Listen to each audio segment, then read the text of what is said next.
You are talking like you know exactly what's to come. I gladly admit that I don't know, and I won't know. Your mind is exotic, hypnotically attracting me. My brain can't restrain it. I'm alive, we're alive. I just met you and you just met me. I like you, what do you think of me? Never went deep with a mind like yours, but I like to. Please stay with me. I heard you like the same songs that I listen to. You light up as we discuss gorgeous tunes under the moon. My eyes have never seen a beauty quite like you. So forgive me if I'm acting strange. I just wanna do the right thing, the right thing. I just met you and you just met me. I like you, what do you think of me? Never went deep with a mind like yours, but I like to. Please stay with me.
押し込むリセット迷い込む迷路進めどもだる制御ドアの先に僕の背中が見えた振り向いた先に希望が見えた地獄の果てなどどこにあるのか出口はまだなのくるくるくるくる繰り返す繰り返す繰り返す繰り返すふらふらふらふらふらくだるふらくだるふらくだるふらくだる扉を開け耳を忘れ行かれた夢の奥へどこまでも続いてくくるくる繰り返すくるくるくる繰り返す繰り返す繰り返す繰り返すふらふらふらふらふらくだるふらくだるふらくだるふらくだる扉を開け耳を忘れ行かれた夢の奥へどこまでも続いて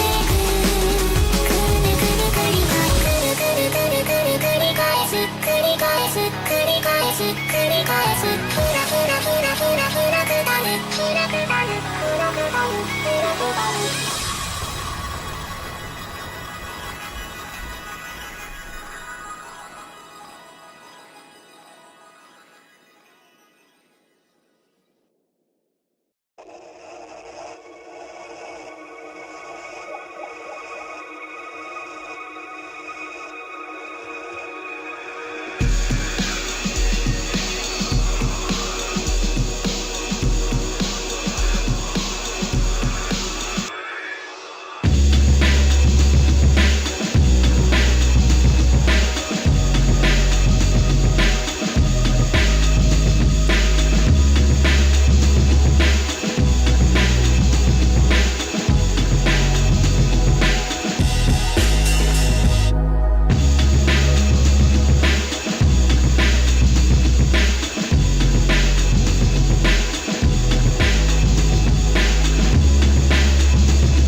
about 4 times. Atomic penetration, rapid fire through your skull. Shot it on, we're taking it back to the days of trying to lose control. Swerving in a blaze of fire, racing through my bones. Oh shit, I'm feeling it. Tachyon, hell yeah, fuck yeah, I feel like killing it. Tachyon, alright, that's not what it's like to experience. Tachyon, out of the blue, wind through the bag, door coming through like fuck, what was that? I don't know, but it made me feel so heated. How we creeping out, showing you jazz. Shit from below, give a shit if you know, cause even if you did, bet you keep coming back. Back for more, need a man, yo, addicted to the heat, we make beats cash. Digital bleed to death, each track, epileptic sees every head we crack. Like EPMD snapping necks as we tap energy from everything on and off the map. Oh shit, I'm feeling it. Tachyon, hell yeah, fuck yeah, I feel like killing it. Tachyon, alright, that's not what it's like to experience. Tachyon, Tachyon, shot down your throat like a keg of beer. Choke on the smoke, we in and exhale till the whole chamber is clear. That's not so fucking weird. Try to stay in this atmosphere, but they can't cause it's way too shit. How to make a hater disappear. Take shit where it ain't never been. Fuck what you thought, could not comprehend this shit if I fist your brain with a 10. Nah, hey, 7 triple snarl, hey, 7 triple snarl, hey, 7 triple snarl, hey, 7 triple 6, 5, 4 times. Criminal level, quick lightning storm, get out of the way or get up torn. Ain't a picture big enough to fit what we dig up from the core. Holiday, forgot ever was militant march of this war. Tachyon, taking them down, all we see is blood. Tachyon, turning them out, had a trick, gotta freak that buzz. Still I'm feeling it. Tachyon, hell yeah, fuck yeah, I feel like killing it. Tachyon, alright, that's not what it's like to experience. Tachyon, bullet eclipse forcing you to drip on the moon and fire we spray. Cryonic haunted bullets, hollow dip with toxic waste. Squeeze the deal if you don't feel it, don't wanna know we're near my zone. That shit is dead, can't nobody get with that shit, gets dialed tone. Tachyon, bitch slapping pussy, clots and clothes. Tachyon, setting off you the bombs inside your dome. Give it up, bitch, you know this is it, get with this and get left cause it's on. Tachyon,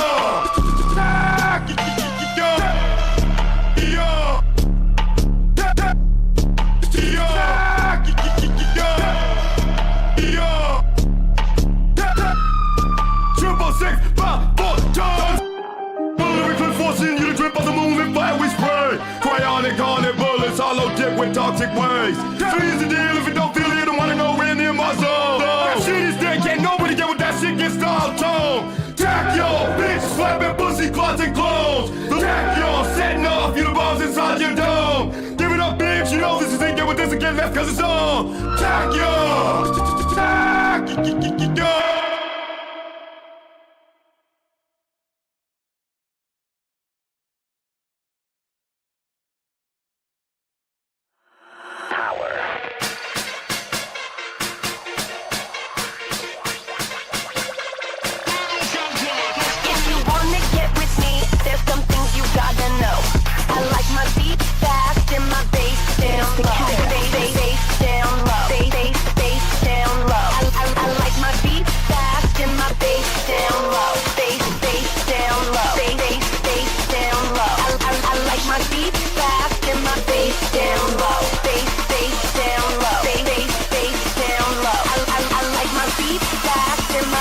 Down low. It's like 1, 2, 3, fuck it. I'm about to take this drink and just suck it. This tank is staying along with all more shots. Switch on and give a fuck about go home. Straight buzzing, robo-tussin'. Let me get your mix in my oven. Let me get a lick of this lovin'. Get a lick of this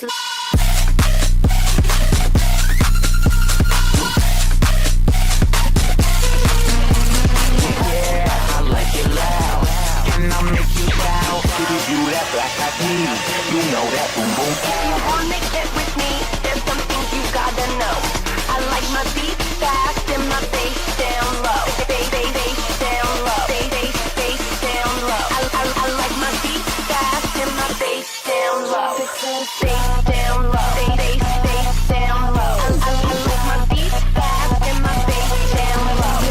Bass down low. Bass down low.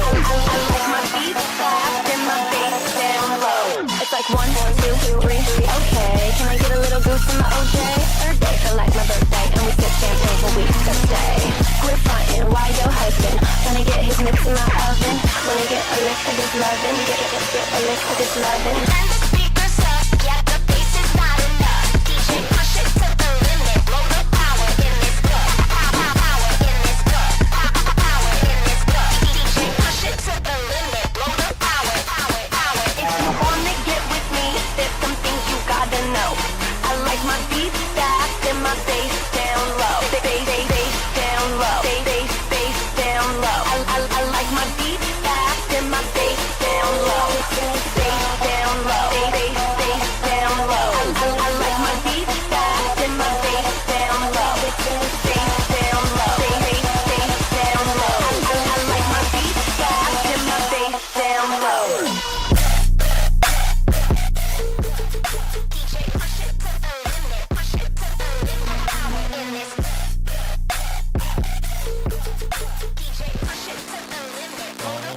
right. Holy shit. 5 days, man. Almost a fucking week. Sorry, guys. It's a combination of things. Work schedule, tiredness. Also, I just didn't really find anything I wanted to grab and really cover.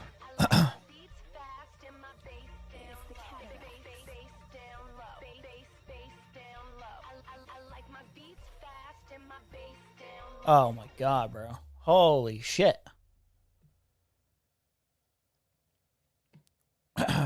What's up? It's 1:35 p.m. 6/27/2026. How we doing? How we doing? Got some grapes. Hold on. There we go. There I am. I literally have none of my stuff pulled up. I'm just free flowing basically. These are the basic topics that I wanted to talk about. We're just free flowing, okay? GTA 6 for one is already ass. I love it. It's already trash. Controversy. Oh my god, you gotta love it, man. Price increase, dude. Let's just look at Moist Critical's response for one. So there's no disc. It's all digital. They want you to pay up the ass for like extra content. Oh my god, it's so fucking funny. It's so fucking funny. Pricing has finally been revealed. This has been a subject of more speculation than the fate of DB Cooper. For a long time, there was a lot of people spouting a bunch of hoopla about how it's going to be $100 or more for just a base standard edition of the game. And now we can put all of that drivel to rest because we now know the official price. And guess what? This is a historic moment for our species. Not necessarily because of the price, because of what it represents. Waited all this time for mid. Waited all this time for trash. I'm already seeing the takes. That should have been talked about for a long time now. But probably better late than never. Is that people are being like, man, you guys have been waiting so long and hyping this up. Like, the last one wasn't even as good as you guys remember it to be. The last one wasn't even as good as y'all think it was. I'm sure it was fun. GTA 5 was... Listen, by the time GTA 5 came out, I'm not going to lie to you. I had my fill of like Saints Row's games. I played GTA 4 probably the most out of any GTA series game. I think I played a tiny bit of San Andreas, stuff like that, like way back. It was just like, I'm going to roam around the city, fuck around with some shit. And that is fun. That is fun. I did not care about the story. Did not care about the characters. I know a lot of people probably did. It wasn't that game for me. It wasn't that game for me where I was like invested in any of like the actual story or whatever. So, not that the story's bad or anything. I'm sure it's fine, but yeah. But they're like, GTA 4 was better than GTA 5. Why you guys getting so hyped about GTA 6? Why are you guys getting so hyped? It's probably not going to be that much better. Which, to be fair, it will be. I'm sure it will be better to some extent. It has to be by this point. But worth the price increases or worth the scummy business practices in order to purchase GTA 6? Nah. No, not even close. It won't even be close. There's probably no game that's worth that, really. One of the few times games I can think of some games that I'd probably be like, you know what, I really want to play this, but I would be furious. GTA is not one of those series where I'd ever consider this ever. I got a prediction right. This is a more important moment in the history of this planet than the Wright brothers' first flight. I got this correct. I said from the very beginning, bah humbugging, slapping down to the Shadow Realm the notion that the game was going to cost $100. I always maintained that GTA 6 would be either $70 or $80 because Nintendo blew the ass wide open on $80 price tags, and I figured that would be the highest that they would go.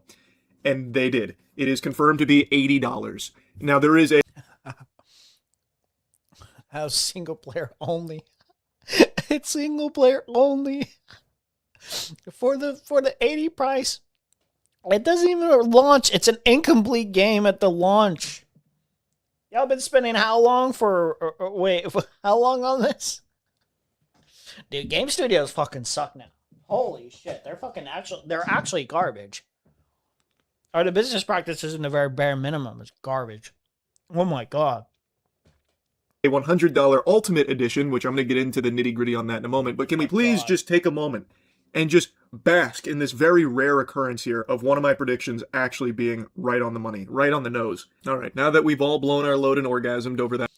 It finally announced the price of GTA 6 while confirming it features a single-player experience at launch. GTA 6 costs $79.99 across PlayStation 5, Xbox Series X and S, confirming a $10 jump from the standard $70 we've seen this generation. Ultimate Edition, meanwhile, is $20 more, dude. Oh my god, you guys are getting gypped. You guys are getting gypped. Rest in peace. Rest in peace, those wallets. Holy shit. Oh my god. everyone canceling their shifts or whatever, like making vacation time to play GTA 6 for like a fucking week. You guys are getting gypped. Holy shit. No word on yet of any new version of GTA Online, which suggests the existing experience will continue to operate as GTA 6 launches this November. In fact, let's take a look here. So, it is an $80 single-player experience for just the normal base GTA 6 game. Ultimate Edition is $100. And there is no physical copy of GTA 6. If you get a physical copy, what you're getting is a code in a box. So it's digital. You guys can't own anything anymore. You're not allowed to. No more owning. Buying doesn't mean owning anymore. It just means renting until a license is up. Until this vague notion of when the license is up. That means PlayStation is going to get... I saw this. PlayStation is getting rid of your fucking movies that you purchased from it. You can't own those movies anymore. Gotta say, that's very unfortunate. That's very unfortunate for everyone. I wonder what causes business practices like this. Gamers, rise up. Gamers, you see what they're doing to you, right? You see how graped you are right now? Do you see how graped you are? Oh my god. Pre-orders at GTA. Why do you need a pre-order for a digital game? That's the other thing. Wasn't the specialness of pre-orders, for me at least, is you would pre-order a physical copy of something, especially a specific edition of it. There was only so many that could go around, especially at launch. So you want to make sure. So it was like Halo 3. I got my legendary helmet right aside from me, like not that far off. I got a legendary edition of Halo 3. I got that at launch. I was in line to go grab my copy that I pre-ordered. I pre-ordered that motherfucker. You know what I mean? Like you set around time to go grab your physical copy. Who cares? Why would I ever pre-order a digital? Why would I ever pre-order digital? I can just buy it at whim at any time, which is, to be fair, convenient. But it loses the meaning of like pre-orders to me. I guess it's like, I guess I will say, to be fair, if you wanted to like buy it early and get it out of the way, and when it comes out, you just don't have to worry about like having the money at that time. I guess you could do that. I guess that's fair. Still, there's something that like feels like, it's not special, is it? It's not special, is it? So it launches at midnight local time on June 25th for pre-orders. It does not include a disc. It's just a code in a box. Nice. Only, which I know is nothing new, but I'm old enough to remember back in the day here when my grandpappy was still proudly hiking 15 miles uphill in the rain and snow with nothing but Quaaludes and a dream to make it to his local EB Games to get Halo CE on the Xbox. There came this idea that what if you could download the games at home? And initially, when digital games started to take on, the big selling point was the convenience and also the price, because downloading the games, just digitally getting them, was cheaper than physically getting them, because the idea was they no longer had to spend a ton of time and resources developing the physical media for it. So it reflected in the price where you paid less for the digital version, and it made sense because they're saving money by not manufacturing the discs and all of that. That is completely gone in the current climate of the gaming industry. Yeah, and no one ever really brings it takes away a specific market too, and a specific thing that you can take advantage of is that, unlike with digital, they can't really just take away at whim, at request of a license agreement or whatever, your copy that you've already purchased. Give me my fucking refund. Give me my fucking... I'm sure it'll happen to my Xbox or whatever I purchase on Xbox. I don't know. Probably. Inevitably. Why don't you just give me my fucking refund for my movie then? It's not my fucking movie. Give me my fucking refund.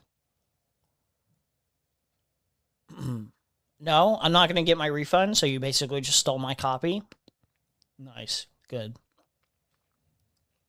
Fucking scum. It up anymore. Again, it was a very real thing that happened. Back in the day, digital versions were cheaper than if you got the physical counterpart, but now, no physical counterpart even exists, digital only, and now the highest possible price tag that you can get away with doing. Which again is no surprise because it's GTA 6. It's going to be the biggest game ever. It was always going to be successful no matter the price point. They're going to charge $200 for this bitch here, and everyone would have still been finding ways to conjure up enough clams to get it. Scrapping together shit from under their mattress, robbing the local children's... I will say, I don't know if this was like a meme or something. I swear to God, I hope it was like a joke. But it seemed like there was a lot of people doing like a lot of pre-orders for a lot of copies of the game. They spent like $2,000, $3,000 or something on a bunch of copies of GTA, and it's like, those are all digital copies, you fucking idiot. Maybe there's a barcode. I guess you could give it out to people for free, maybe, and then get money that way, maybe. I don't know if that's how that works. Lemonade stand, whatever it would have taken, people would have found a way, and it still would have been the biggest game ever. Like, that's just the brass tacks of it. So, it being $80, there being no physical, is a little disappointing to me because I've been getting back into physical media, and I just do miss the time that digital versions were cheaper than the physical versions. Like, that was a big thing there for a little while, and now it's just a relic of the past, completely forgotten about. But now let's talk about the Ultimate Edition, because this is quite contentious, and for good reason. There is a laundry list of things that appear to be locked behind the Ultimate Edition. Now, I don't know if that means vehicle mod shops. 67 Vapid Dominator Buggy in Paradise Garage.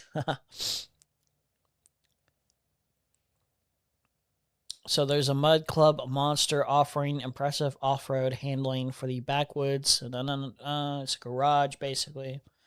95 Groti Cheetah. So sports car. Personalized weapon variants. Personalized sidearms with detailed engravings for both. Dude.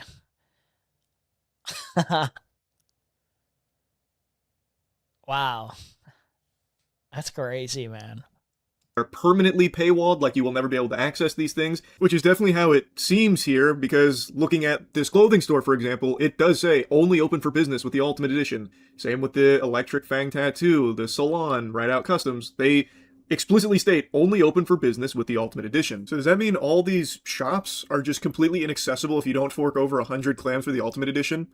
in a single player game, you're going to be closing down these locations unless you get the doubloons out of your wallet for it. I can think of oodles of games that have rightfully been shat and spat all over for similar monetization practices of paywalling single player content, because this isn't just Well, like guys, it's GTA 6. Guys, it's GTA 6.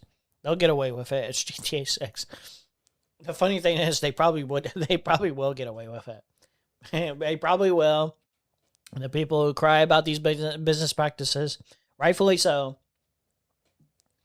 we'll just let it happen this time, because they've been cucked for like, what, 16 years since the last one came out.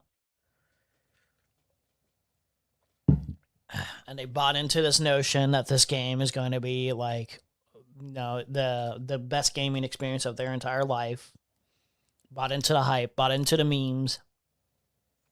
It's going to be wonderful. and shit. This is content. These are shops. These are locations in the game that you're going to be, barred from entering, saying, "Scram, brokey, take a hike. We don't welcome you here." At least that's how it seems here with their marketing of the Ultimate Edition. They are selling you on the idea that these can't be accessed unless you own the Ultimate Edition. To me, and a lot of other people seemingly, it feels egregious to lock gameplay features behind a paywall. This is something oodles of games, countless other titles before this, have been torn apart for, rightfully so.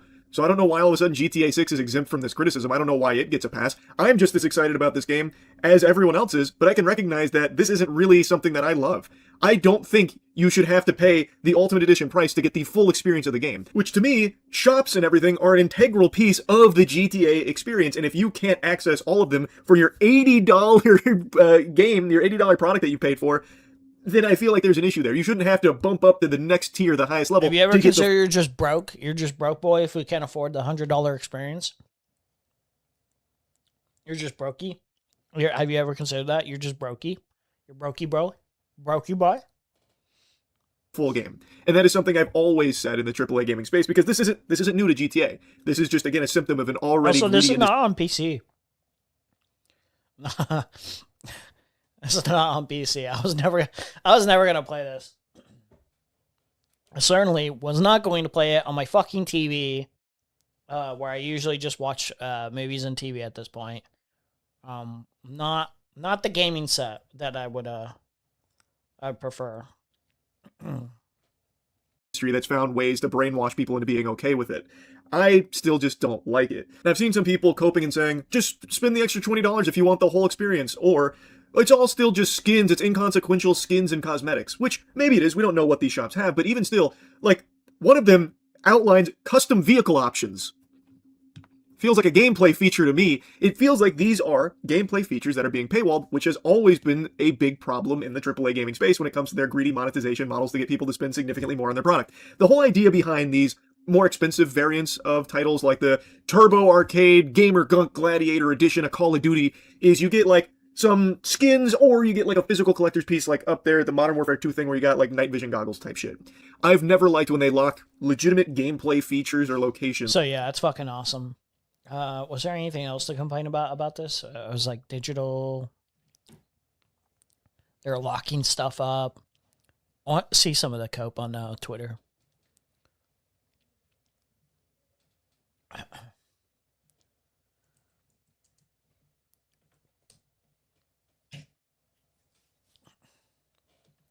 BGTA 6 waited for 13 years, finally got a price, $80 for standard, $100 if you want the Ultimate Edition. No collector's edition exists at any price. The physical box has no disc inside, just a download code on a slip of paper. Rockstar calls to launch a single-player experience. Pre-orders open June 25th at midnight local time. Released locked for November 19th. Still the most expensive game ever made to develop. People pre-ordering anyway. A server is about to melt.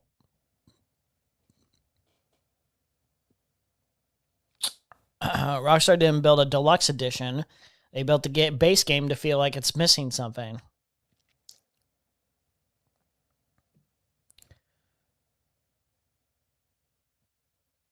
Man, oh man, oh man.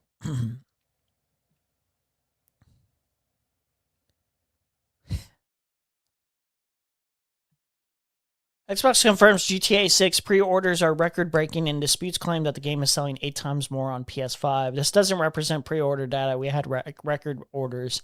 People should wait for real data and not click on affiliate links. Okay.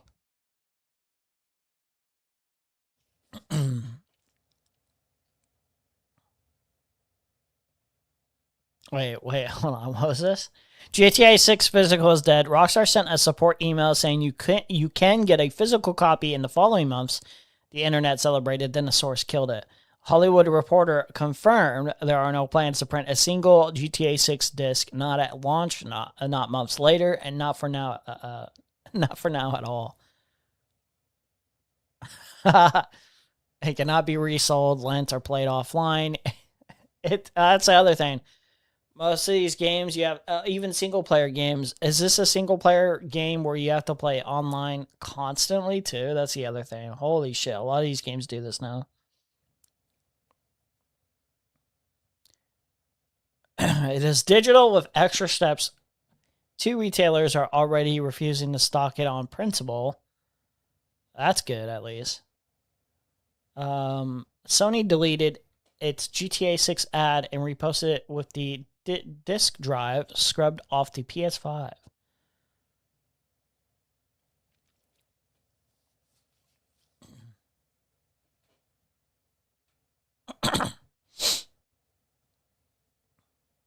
Rockstar's email is apparently referring to physical as code in box. Language is being misinterpreted by a hopeful internet a source with knowledge of the plans told THR. Well, if you're talking physical, not at launch and not months after.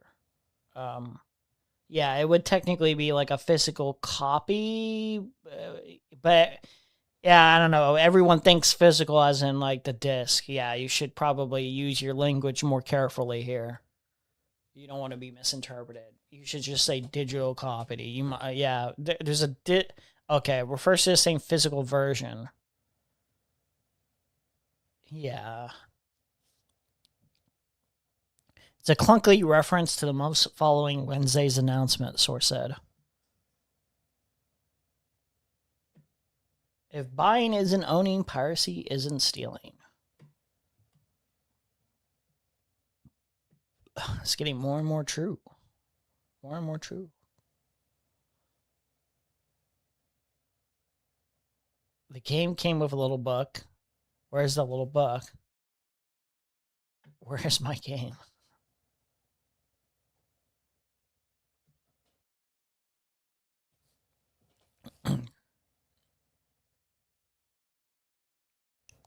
Holy shit. So there's 2 editions. You compare them side by side here. Looking at like this GTA 6 Ultimate is a stacked. Ultimate Edition has all of these different things here. Standard does not. This is like all this stuff here is like the $20 that you're spending extra. Holy shit, man. That's crazy. I will say I think you could probably play Standard Edition and have just a fine time as it is, but it is like you are locking very specific things that would make your time much greater, I'm sure. You have more accessibility in terms of being able to experiment with the game. But locking it with having somebody pay $20 extra that they shouldn't have to.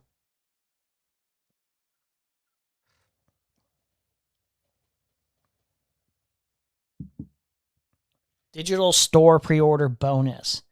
Free month of GTA Plus. I heard that there was like a subscription that they sign you up to. Was a GTA Online and it like renews after you get the free month?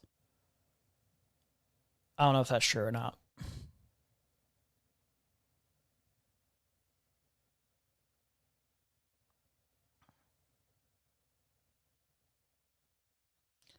For anyone saying that GTA 6 looks like GTA 5. I mean, it is true. These look distinctly different. Bad luck, I guess.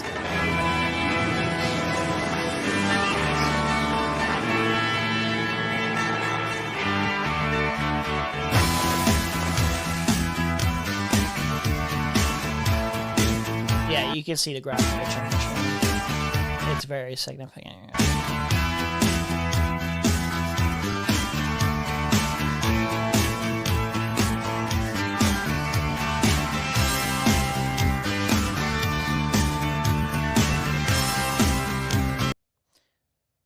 Let's see.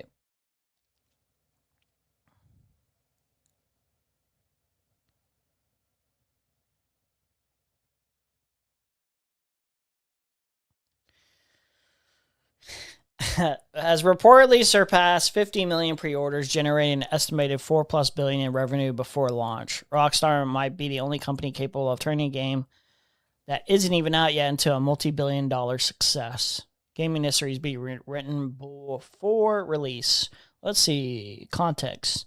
No official pre-order figures for GTA 6 has been released since pre-orders opened on June 25th. Analyst estimates predict 1 billion in pre-orders, about 12.5 million units.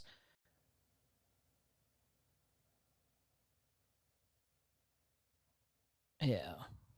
Let's just wait for those figures, official figures. Not sure that's...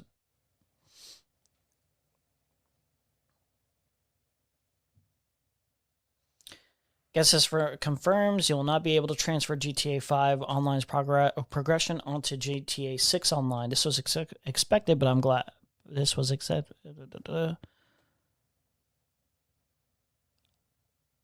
Why would it transfer over? It's a different game, right? It's a completely different game. Why would it?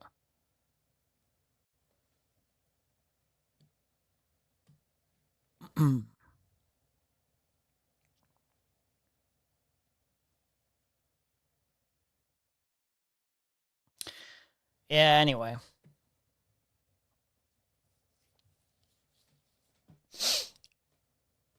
Oh my god.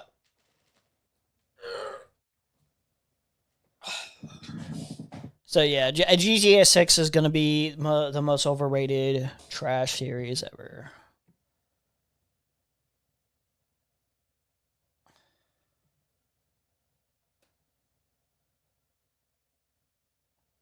All right, cool.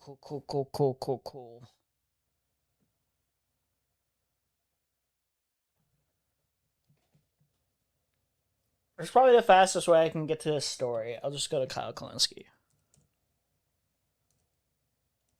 Did not mean to do that.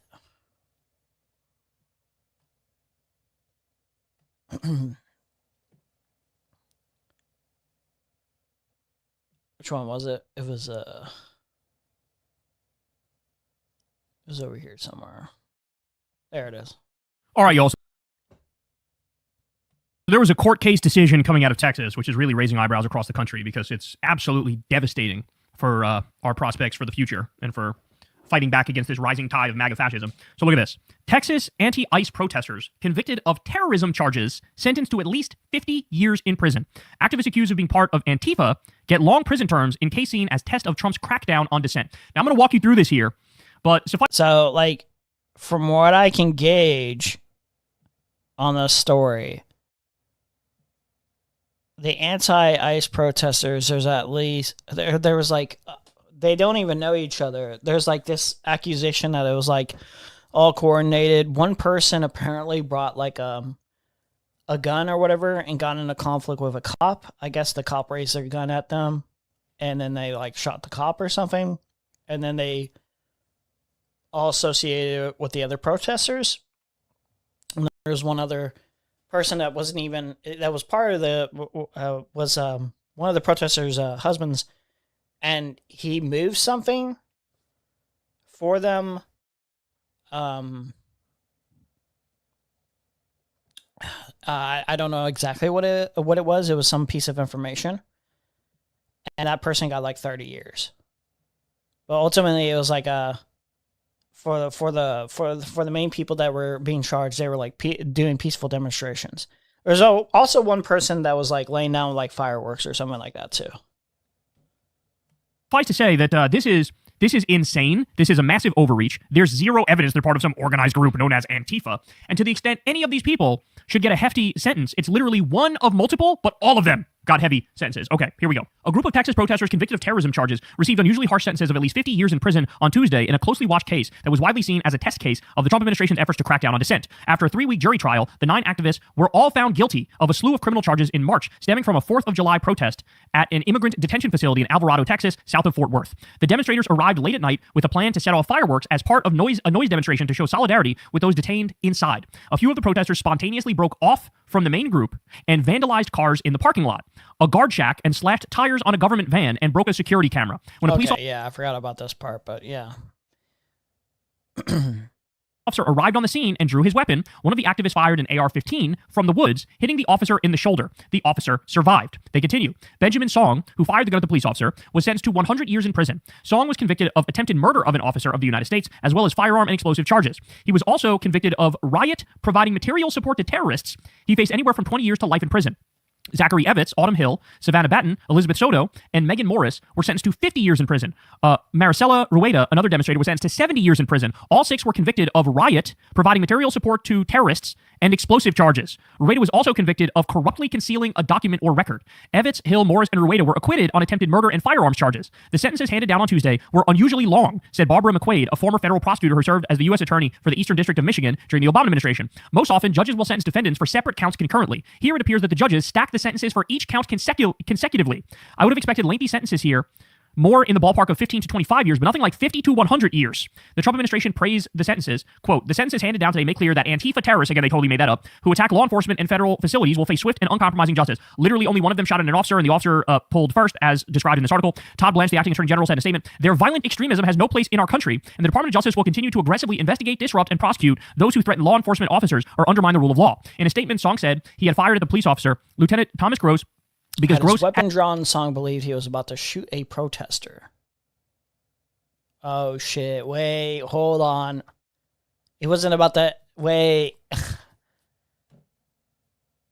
I'm reading this right. He had his weapon drawn. Song believed he was about to shoot a protester. Not him necessarily, even. Just another protester.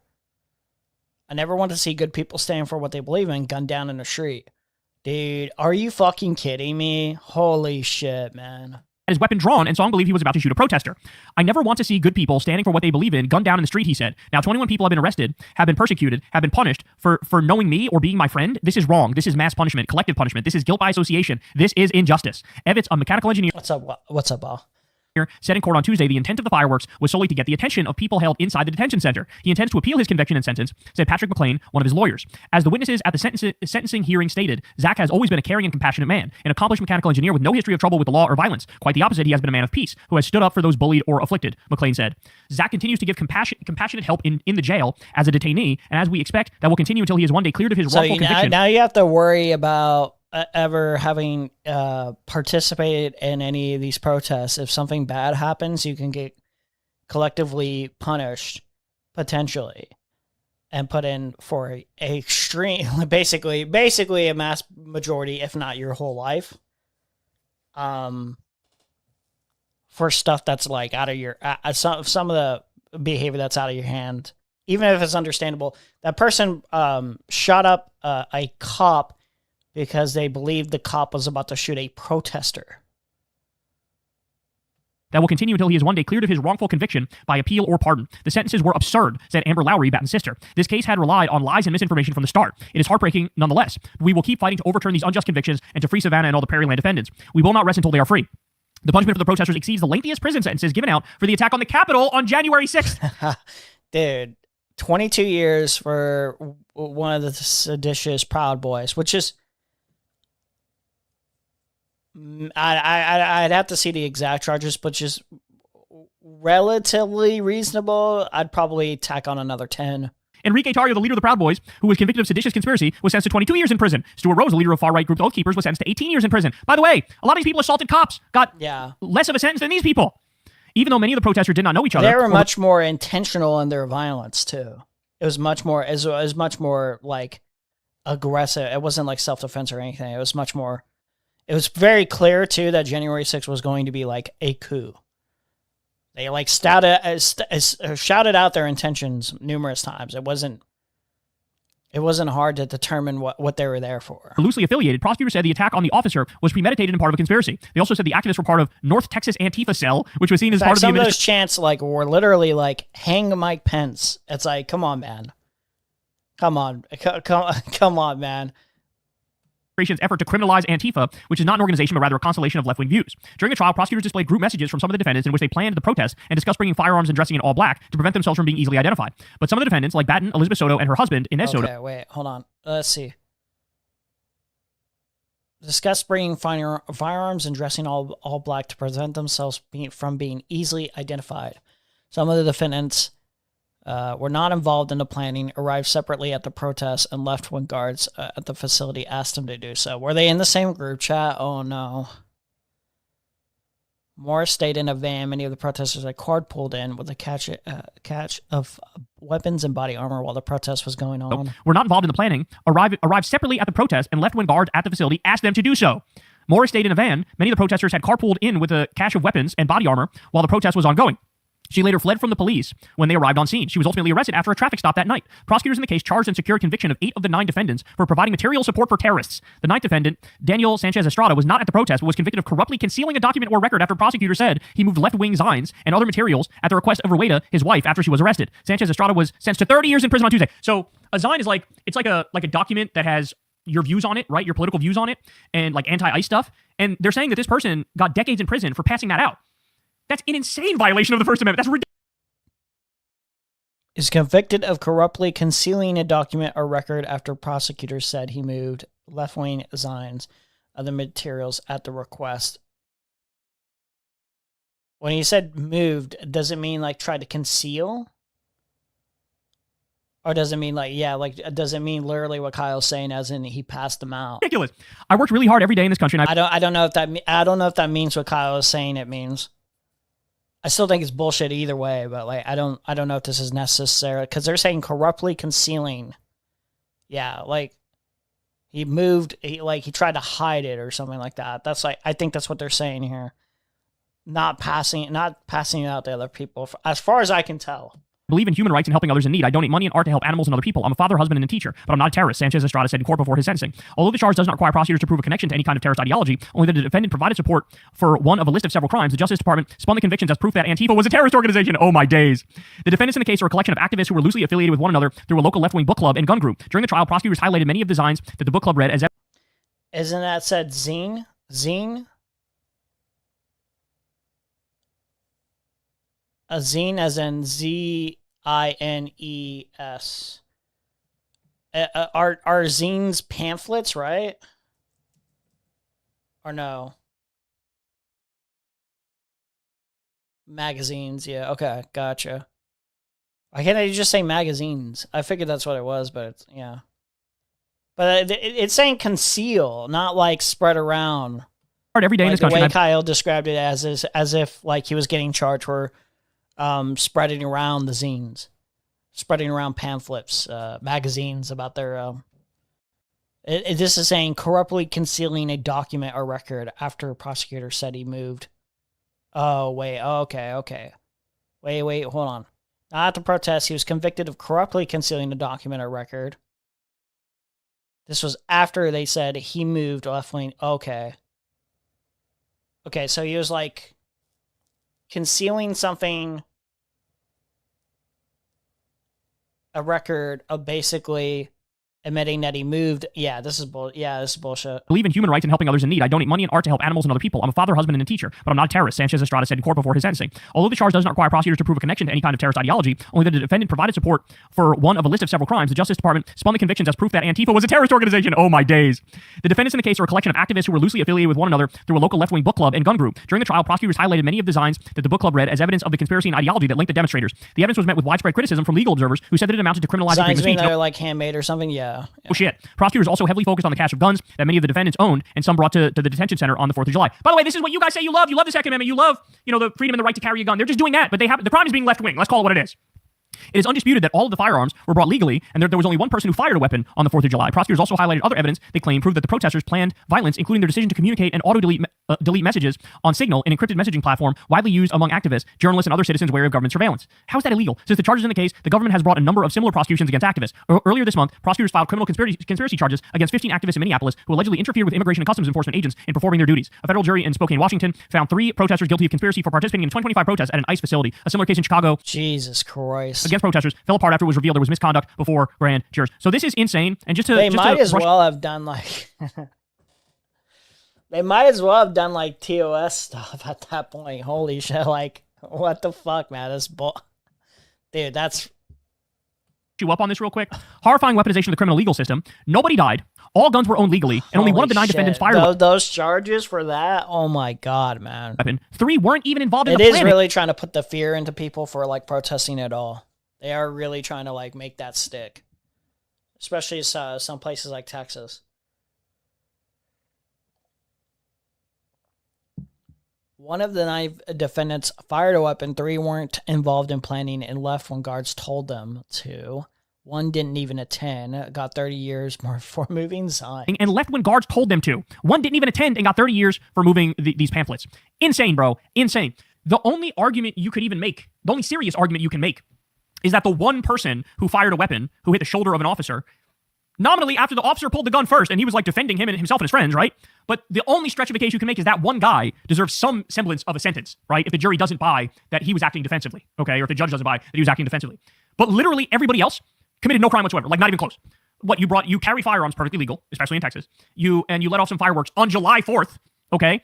Maybe you can make a stretch for some minor, whatever, fines, misdemeanor thing, maybe the tiniest amount of time in jail for the people Like, is who it property any damage and time slash that if you're armed and a cop just decides at a protest, especially, to just pull out their weapon, you have no idea if they're gonna like you have no idea if they're going fucking crazy. You don't know if they're gonna abuse their power and just shoot at the protesters like what they did with Renee Good or anything like that.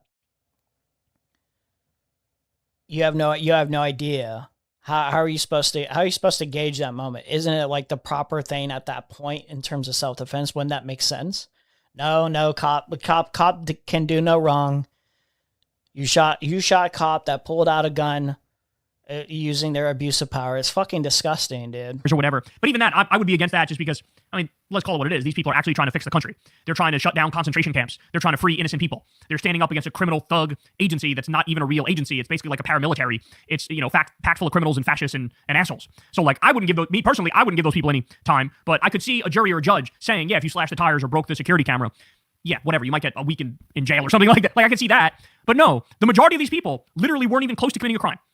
Not even close. Passing out signs, fucking, just letting off some fireworks, carrying a gun. A lot of these people left when the cops said, you gotta go. And now they're getting decades in prison? No. Understand something. This is a direct assault. Yeah, let's see. I want to see the comments real quick.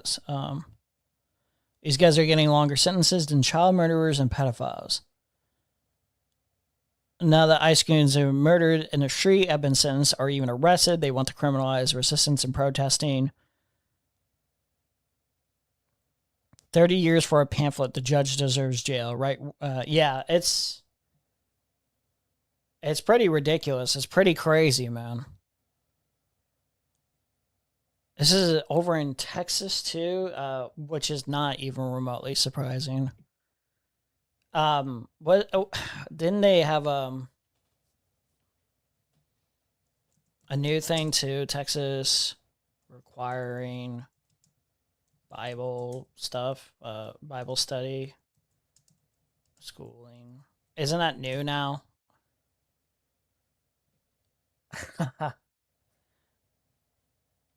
Dude.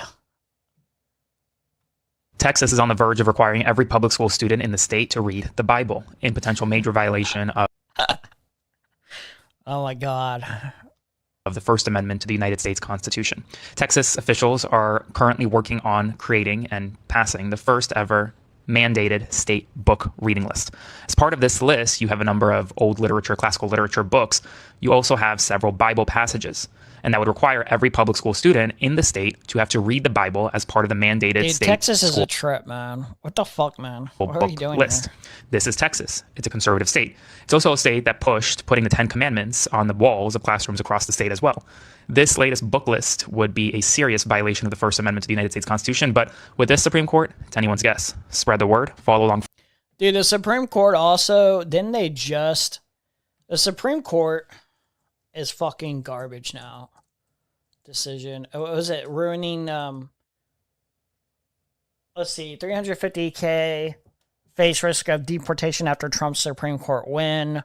There was another one where they like allowed poison to be spread through like other means too. What was it like? What was this? What was the specifics of this one? Oh my God. It was like, hold on. Supreme Court. It was some poison that they're allowing just companies to use now. Okay. It just legalized the mass poisoning of Americans with glyphosate herbicide developed based on chemical weapons research.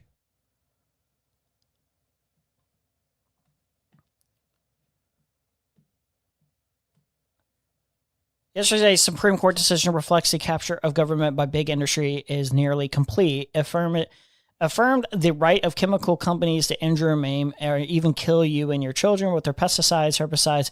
Dude, can we just get rid of the Supreme Court at this point? Can we just not acknowledge them? Can we just pretend that they don't exist? Can we not? Can we not? What are these fucking dumb? What are these decisions, man? Can we just ignore them? Can we finally just ignore them now? They're clearly compromised. It's very clear at this point. Can we not? This is actually ridiculous. Yeah, this is a great Supreme Court decision. Wow. Thank you, Supreme Court. Definitely was necessary. That definitely was necessary of you. This is the other problem is like you're getting more DSA candidates winning. There was like 9 winners recently. And it's like any policies that they want to try to contribute to getting passed or whatever, you still have the obstacle of the Supreme Court ultimately. This means you can expect increasingly toxic pesticides, herbicides, fungicides, rodenticides, because the more toxic they are, the better they will kill weeds, pests, and farmers that then use the most effective products, no matter how harmful to humans, will have a competitive advantage. Wow, amazing. This result will be that the farmer who adopts the most effective products, meaning most toxic, will have the largest crop yield. Other farmers to compete will then also be forced to adopt a more harmful product. Wow, with that, the race to the bottom has begun. I expect that in the coming decades, we will look back and wish to return to the safer days of glyphosate. So bottom line, your government has abandoned you and your children. Now think about the decision. 7 out of 9 Supreme Court judges sided with the chemical company against the public. Trump's DOJ intervened in the case on the side of the chemical company. Anyone who thinks this administration cares about you over industry profit is at this point delusional. Shame on the DOJ, shame on the Trump administration, shame on the Supreme Court for letting chemical companies get away with injuring, maiming, and killing Americans with their products instead of just allowing normal market forces to protect us and our children. Below is the decision, and in a nutshell, it holds that failure to warn claims brought under state law, which is the primary type of claim one would bring for harms from a pesticide, herbicide, etc., are preempted by the EPA-approved label such that if the harm is not on the label, your claim losses since EPA doesn't add to the label as a harm, and if the harm is on the label, your claim loses since it has been disclosed on the label. Meaning heads or tails, they win, and you and your children lose. Very fun. Very fun. Very, very coherent. Great job, Supreme Court. Great job. Great job.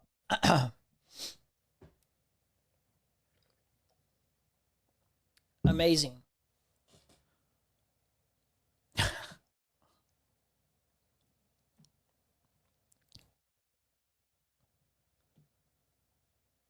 They manufacture and distribute Roundup, glyphosate,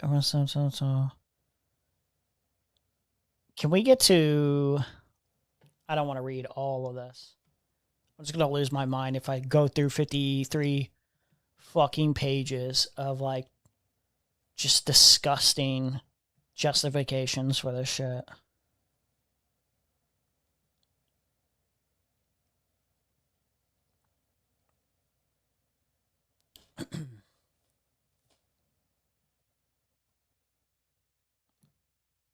Let's see. Is there like a conclusion or something? I don't care enough. I don't care enough. Fucking whatever, man. Wait, hold on. Let's read this part. The majority claims that adding a cancer warning would not be a minor modification. For support, it relies on the regulation that requires the EPA's approval for states pertaining to the hazards of the product. But that regulation does not apply to chronic conditions like cancer. The prior approval requirement for hazard and precautionary statements says nothing about whether cancer warnings also need prior approval from the EPA. While a cancer warning may not seem like a minor modification, facts on the ground belie that appearance. On at least 6 occasions, the EPA has permitted manufacturers to add state-specific cancer warnings as minor modifications without the agency's prior approval. Among the manufacturers that have previously added a cancer warning without prior approval is a subsidiary of Monsanto's parent company. The majority reads into FIFRA a labeling requirement that does not exist, and it reads out that FIFRA's state ongoing prohibition on misbranding.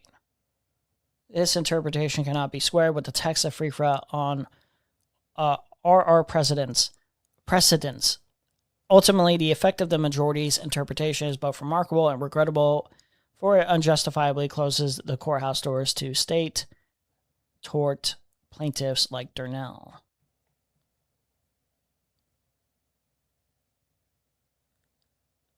Monsanto says it thus cannot do under federal law what state law requires. They overstate the difficulty of adding a cancer warning to Roundup labels. Dude. This is a bunch of coke, man. Holy shit.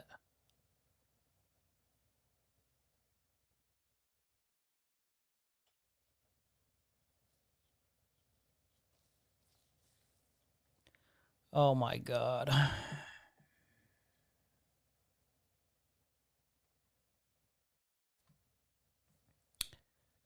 Fun. May soon deport hundreds of thousands of people who have been living in the country as part of a humanitarian program. The Supreme Court ruled on Thursday that the Trump administration can end temporary protected status for Haitians and Syrians in the United States. That status allows people from countries affected by war or natural disasters to stay in the United States. The court's decision could also affect people from 11 other countries. Florida is home to a large Haitian community. Reporter Christine Vasquez shows you how they're taking the news. News of the Supreme Court's decision rippled through members of South Florida's Haitian community gathered at Miami City Hall to protest the city's agreement with Immigration and Customs Enforcement. All of these battles are intertwined. My people, they can't go back. It's real. The reality in Haiti is real. In a 6-3 vote, the Supreme Court gave the Trump administration the green light and temporary protected status for more than 250,000 Haitians. There is no grounds for terminating Haiti TPS. Based on the country conditions inside Haiti, this is absolutely absurd. But with the State Department Level 4 do not travel advisory still in place for Haiti, TPS Haiti advocates say the Supreme Court's decision is cruel. They described forced deportations to the gang-riddled nation like a death sentence. I would not say we would likely going back. We're going to stick together. We're going to keep on fighting. The battle is not over. Here's what Mike DeWine, the governor of Ohio, said. He says the policy to remove these individuals from this country is a mistake. This also means that while these Haitians were working and contributing to our country, our community, to argument. And economy yesterday, today it is now illegal to pay them. So he is sounding the alarm. And this is, by the way, the place, he calls out Springfield, Ohio. This is the place where J.D. Vance lied about Haitians eating cats and dogs. And he says they are a part of 10,000 of them. They're a part of this community now. They're taking...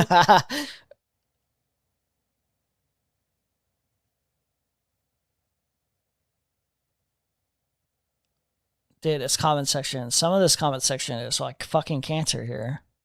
Temporary means temporary. They were intended to be temporary. Immigrants do not run America. Oh my God, cancer. Holy shit. On jobs, they're building the economy. And he just says it's the wrong policy. Yeah, it is. And so the court's decision is actually really good for Haiti as a country, as a sovereign nation, because the first word in TPS is temporary. It's always supposed to be temporary. And specifically in regards to the Haitians who have come here, the first batch came, I think, in 2010 after the earthquake in Haiti. It's been 16 years since the earthquake. So that's not temporary. And at what point, by American standards, are we going to decide that Haiti is livable again? When's that day coming? Is that coming in 6 months? Is that coming in a year? Probably not anytime soon. And one thing that doesn't get talked about is some of these TPS recipients, not all but some, have been doctors, lawyers, engineers, teachers who left Haiti. How is Haiti as a nation supposed to rebuild itself when we've brain drained a lot of their talent and planted them in Springfield, Ohio, where it's not fair to the residents of Springfield, Ohio either. And as a nation, we are legally obligated to our own citizens before we're obligated to anybody else. Springfield, Ohio, notice how the migrants are never brought to Nantucket, they're never brought to Beverly Hills, they're never brought to Martha's Vineyard. They're never going to go compete with hedge fund bros. They're trying to clean it up as if they care about fucking Haiti regrowing everything. We took the brain drain of Haiti over here, and it's not fair to the Ohio people, and it's not fair to Haiti. Haiti needs a chance to rebuild or whatever. So why not deport them back over to there? From their dad. They're always going to be brought to middle America, places like Springfield, Ohio, where they're going to have to compete with Americans for wages, depreciate those wages. I'm sure, does anybody at this table, have you heard the name Aiden Clark? An 11-year-old boy? No? You guys don't know his name? Here we go. 11-year-old boy Here we go killed by a Haitian immigrant under TPS with no American driver's license. Who rammed his car into a bus, killed 11-year-old Aiden, and injured 20 school children. Who is this good for? Not the Haitians, not the American people. I love how they cherry pick isolated cases and forget the fact that people who are immigrants actually commit fewer crimes than people who are residents of this country. But getting back to the point of this discussion about Haiti, first of all, I'm so glad that you're concerned about Haiti right now. And the alleged brain drain. But the U.S. State Department says, would you let me speak? Because I let you speak. The U.S. State Department says that it's actually not safe for Americans to travel to Haiti right now. So you want to dump these people into a country where even our own State Department, the Trump administration, says it's not safe. But the larger problem is that this is a country that is now governed by a racist foreign policy and a racist immigration policy. At the same time, Stephen Miller is out here claiming that we don't allow anybody into this country for asylum anymore. The doors are closed. We're allowing white South Africans to come to this country. Those are the only people who can come to this country right now. White South Africans. But only whiteys, guys. Only whiteys. That's the only whites that count. The worst whites are actually the white South Africans because they have African in the name, guys. They have you know what that reminds me of? Why are we even letting in the white South Africans? They're Africans still. They may be white, but they're still African inside. We need to get rid of. 50,000 Haitian Americans who are black but they're still white, so we'll let them in. They have been here, many of them for many years. They can't stay here. They're tax-paying people. They are law-abiding people. There are people who actually do jobs and create jobs. There are actually people who are doing jobs that some Americans don't want to do. No, they want the jobs. They just don't want to do it for that wage. Cleaning toilets. They don't want to do it for that wage. In a hotel. Big business, the healthcare industry loves to keep them here. It's modern slave labor. Caroline, you're not the only person at the table. Just a second. I will say. This is slave labor? What the fuck? Who actually do jobs and create jobs. There are actually people who are doing jobs that some Americans don't want to do. No, they want the jobs. They just don't want to do it for that wage. They want the job, but they want the jobs, but they don't want to do it for that wage. They don't want to do it for that wage. They don't want to do it for that wage. And big business, the healthcare industry. And big business and the healthcare industry loves to keep them here. Loves to keep them here. Wait, so now we care about big business. Now we care about big business here. Now we care about big business and how corrupt they are. Slave labor. It's slave labor. Now we care about slave labor. Guys, now we care. Now we care. Now we care about slave labor. Now we care about improper wages. Now we care about the worker rights, the worker getting fucked over. Now we care. Now we care. Get rid of them, starting with Musk.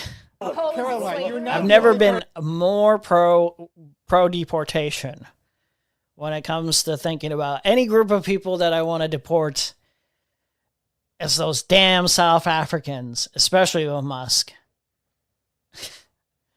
Now, I'm sure not all South Africans are bad. But we must start the process. Just a second. I will say he did let you finish your entire thought, so just let him finish his, please. So I think the larger problem here is that we have an administration that is changing not only foreign policy, immigration policy, but changing the Republican Party. what Raul said a moment ago is really important. This is a bipartisan bill. This is a bipartisan legislation, the Immigration Act of 1990, signed by President George H.W. Bush, at the time when Republicans and Democrats used to agree that it was okay, that America actually believed in the principles of the Statue of Liberty, that we actually wanted to have people come here and seek asylum, or at least come here and to be able to live here if they knew that their conditions were not good in their own countries. Issue, well, first of all, I just want to know. That was the American dream, right? We wanted immigrants to come in. We painted in our little movies and our little TV shows this perfect fantasy of like, yeah, you can grow and prosper in America after whatever happened in whatever America did or whatever the government was over in your homeland, right? You came to get a better lease on life, to have a better chance at peace or growth. It's the American dream. It's the American dream. It's the immigrants. Immigrants came over for the American dream, and now the State Department has a level 4 warning. Now we're like, well, in Haiti, don't they want to like rebuild Haiti? Don't they want to rebuild Haiti? Haiti, Syria, and Somalia. It says do not travel for U.S. citizens, and if you do travel, prepare a will. So I think that tells you. Wow. Interesting. Haiti, rampant crime, gang violence, risk of terrorism, kidnapping, unrest, limited health care. Syria, armed conflict since 2011. No part of Syria is safe from violence. Risk of terrorism, unrest, kidnapping, hostage taken. Somalia, ongoing civil war, risk of violent crime, kidnapping, terrorism, piracy, mistreatment of women, gay, lesbian individuals, limited health care. Wow. But we could just bring them, we could just deport them over to Haiti, Syria, and Somalia because they could just help rebuild everything. They'll all the people we deport, from where they live, right? We'll make things better when they arrive. When they arrive, they'll be like Pomni. They'll go into these places. They'll see a bunch of chaos, a bunch of horrible unrest, and they'll fix them. They'll fix these places. You know what I mean? I can fix you. I can fix you. Need to know about. I can fix you, Haiti. I can fix you, Syria. I can fix you, Somalia. They feel the situation is, but on the issue, I just got deported back here. They're probably going to be, I would imagine, homeless, right? I imagine that unless they have family there or something like that, where they could maybe find some refuge, some place that would be sort of safe by comparison. I don't know. Sounds kind of like America. Yeah, it kind of does. Racism that came up in the court decision, and Samuel Alito, in the majority opinion, said none of the cited statements by either the president or the secretary were overtly racist. In substance, all expressed policy. Wow, none of the cited statements by either the president or the secretary was overtly racial, and in substance, all expressed policy views that could rest on race-neutral justifications. You guys, it has to be overtly racist. You know what he has to do? You know what President Donald Trump has to do? He has to talk about all these people as if they're eating cats and dogs. You know what I mean? Oh, wait. That actually happened. Oh, you know what he also... Wait, hold on. That's not all, though. You know what he also has to do? He has to express, like, a lot of contempt for black people over a period of years. Oh, wait. He's already done that. You know what? He needs to do something super duper specific that, like, it's unquestionable. It is the most overt that it can possibly be. You know what? He needs to show to the public, and hear me out here. I know this bar is high. I know this bar is incredibly high. You would say I would be unfair to say that it has to get to this point to make it clear that President Trump is overtly racist. And that maybe, like, this is not made in good faith, but by his administration as well. But to prove that this guy is overtly racial, like he hates brown people, he hates black people, to prove that he's racist, I need Trump to post a video of Michelle Obama and Barack Obama as monkeys. Okay, I know that's never going to happen, but I need that to happen. Oh wait, that happened too. I guess I'm kind of fucked here. Okay, never mind. Take all that back. Take all that back. He has to demonstrate in this case, in this very specific case, how he's being overtly racial. Got you. He has to. Yeah, he can't dog whistle. If the administration dog whistles, if the administration just makes up a bunch of bullshit, then then we can make this work. That could rest on race-neutral justifications. Elena Kagan, she hit back and said, the evidence they have offered includes statements by the president so repellent and racially infected that the majority declines to put them. The evidence that they have offered includes statements by the president so repellent and racially inflected that the majority declines to put them in print. In print. These statements fairly shout in their racial undertones. The dissenting opinion. The statements fairly shout in their racial undertones and overtones alike that race entered into the president's resolve to remove Haitians from this country. And overtones alike that race entered into the president's resolve to remove Haitians from this country. Can I just mention something? No, you don't understand. He's changed. You don't understand. He's changed. He's changed from way back then. He's changed.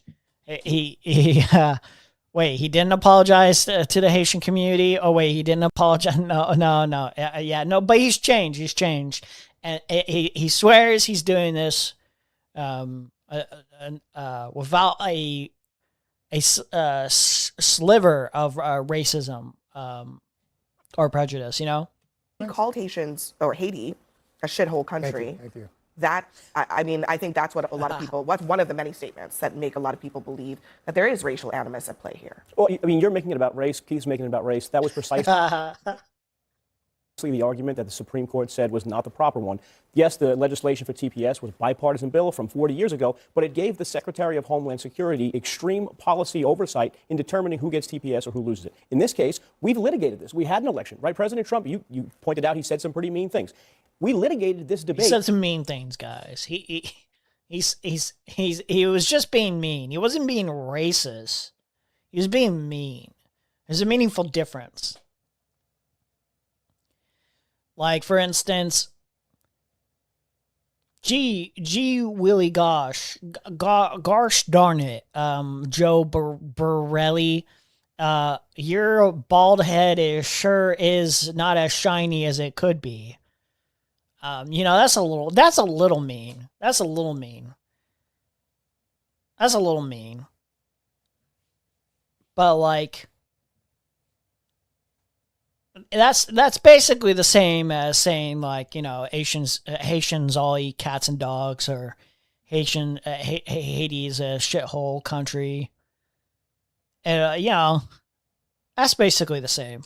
It's just mean. It's just mean. Election, and the American people chose to have no racial undertones at all. More restrictive anti-immigration policy. That's just the fact. The American public put Donald Trump in place. He is now implementing policies that you may not agree with, but the American people elected. Haiti is the issue that involves race most directly. It's an equal protection issue under the 14th Amendment of the Constitution. He actually said these countries. He said Haiti's a shithole country. He said they're poisoning the blood of this country. He said they're bringing AIDS to this country. He accused Haitian immigrants of eating people's cats and dogs. You're citing emotions. That's what Donald Trump said. You're citing emotions. You're being emotional. Don't you know you're being a little emotional? Dude, this whole party, abusers, gaslighters, just like repressed. They're so repressed. They hate themselves so much. They just hate everything and everyone. All the self-hatred from whatever fucking problems that they had when their daddy and mommy abused them as a kid. It's just stemming out. It's just coming out in all sorts of type of ways. It's just pure hatred. It's just pure gaslighty, abusive. Like these are the people that you would never ever want to marry, that you would never want to be in a relationship with. These people are scum. They're fucking filth. They would rape you. They would rape you. They would rape you violently, aggressively, and then the next day they gaslight you about how like, no, you fucking you consented. You consented. Don't you remember? You consented. You consented. Disgusting fucking filth. Disgusting fucking filth. The Supreme Court decided that your argument was and the moot, Supreme Court that was wrong. There were three TPS dissenting members who statute said gave the otherwise. You're just Secretary being of Homeland emotional. Security- You're just being emotional. You're misremembering things. You're misremembering. You don't dude.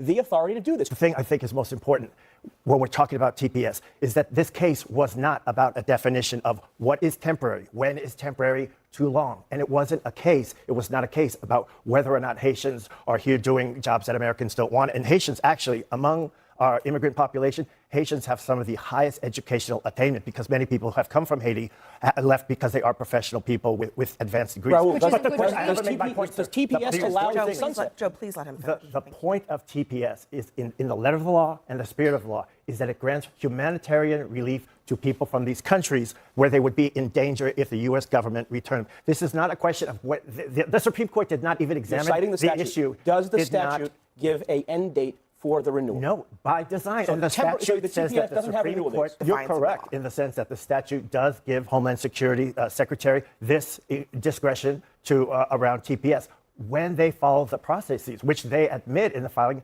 that they did not. That's what makes this a really startling decision. And I know I'm talking too much, and so I want to say that that's an important part of this. Let me just play one more thing. This is Stephen Miller today talking about what he thinks the founding fathers would have wanted. Listen. Founding farmers. You know, when the founding fathers built this country, they were keenly aware of the fact that their history as Englishmen in the colonies, their history and experience with Enlightenment principles and values formed the foundation of our system of government.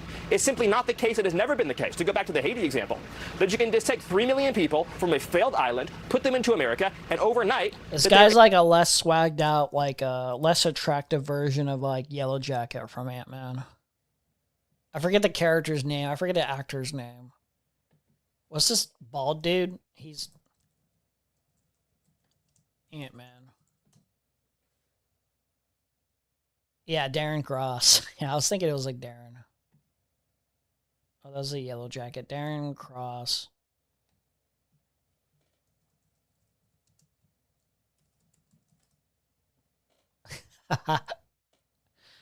Bro, looked like Darren Cross, dude.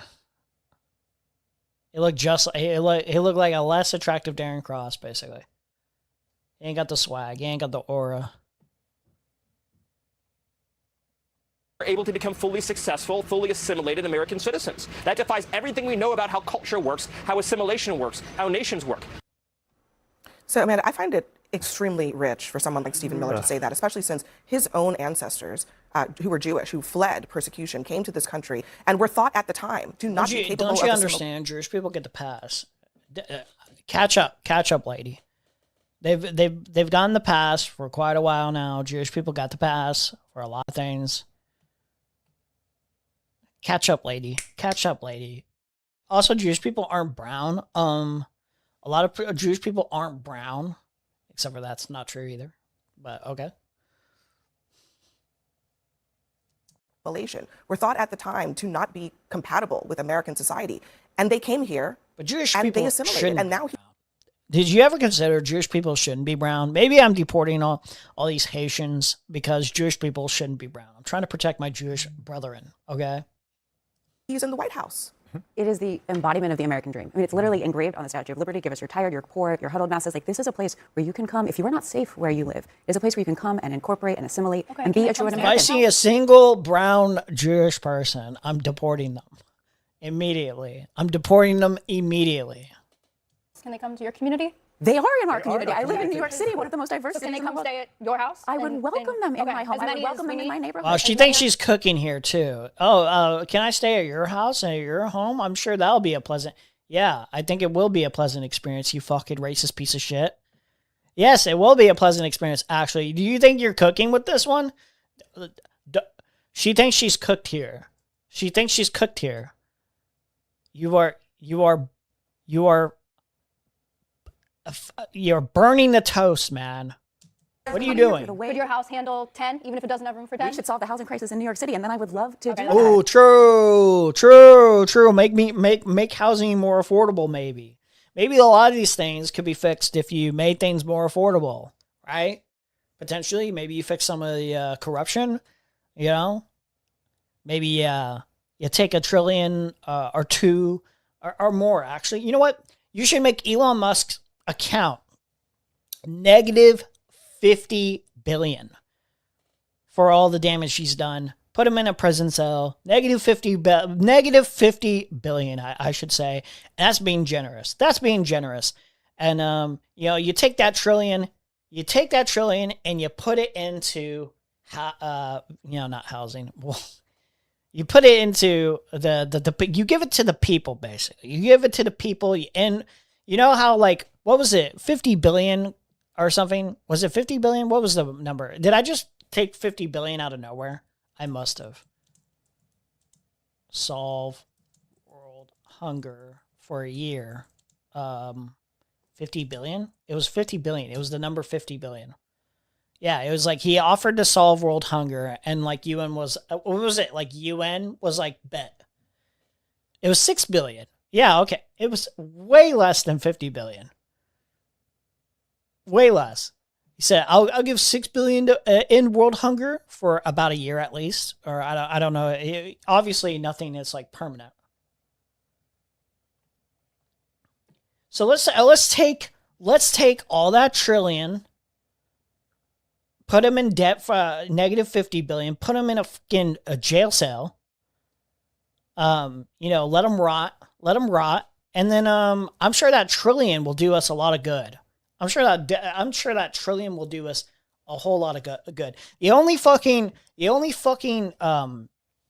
way that Elon Musk should pay for anything in his fucking jail cell is like by fucking trading cigarettes, and that's not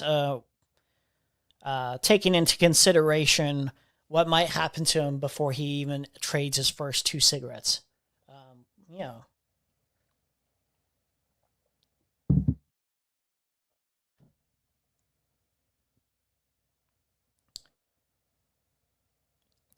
Elon Musk said he'd give $6 billion to end world hunger if the UN could explain how. They did, but he didn't give them a dime. Of course he didn't. He was never serious. October 2021, he had just been crowned the richest person on Earth. Didn't he already lose some of that trillion too? Isn't he already not a trillionaire or something? I have to keep... So many fucking things happen in the news. It's like on a constant. Holy shit. One day, I'm going to have to do this. We're gonna have to like rack up all the like crimes that Trump alone has done, let alone this entire administration. Dude, this might be like a literally world-breaking record in terms of how many fucking crimes this administration has done on a constant fucking basis. Holy shit. We're 2 years into this fucking second term, almost 2 years in. And it's like nonstop. Like, it's like, how can we make life worse for you? How can I help you get worse? Help me help you get worse. Help me help everyone else be in worse circumstances. Help me steal from you. It was a direct challenge, not a polite ask. It came before Beasley appeared on CNN, warning that $6 billion to help 42 million that are literally going to die if we don't reach them. It wasn't a theory, it was a matter of survival. It's not complicated. He told Connect the World governments were tapped out. He said it was time for billionaires to step up on a one-time basis. How about you just take the money, okay? Yeah, restrict the billion cap, take all the billion, let their cap be at like 500 million or something like that. That seems a little bit more reasonable. Millionaire makes sense, like maybe even $500 million. That's better circumstances at least. I don't know. maybe some mathematician would have to do a little bit more work where even like 500 million is like a little bit too much. But hey, at least it's like, at least it's better than like the circumstances now.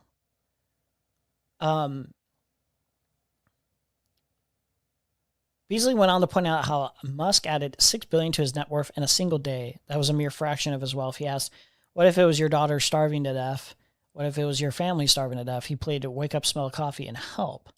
5 days later, he responded saying, if a WFP can describe on this Twitter thread exactly how $6 billion will solve world hunger, I will sell Tesla stock right now and do it. He followed it with a condition, but it must be open source accounting so the public sees precisely how the money is spent.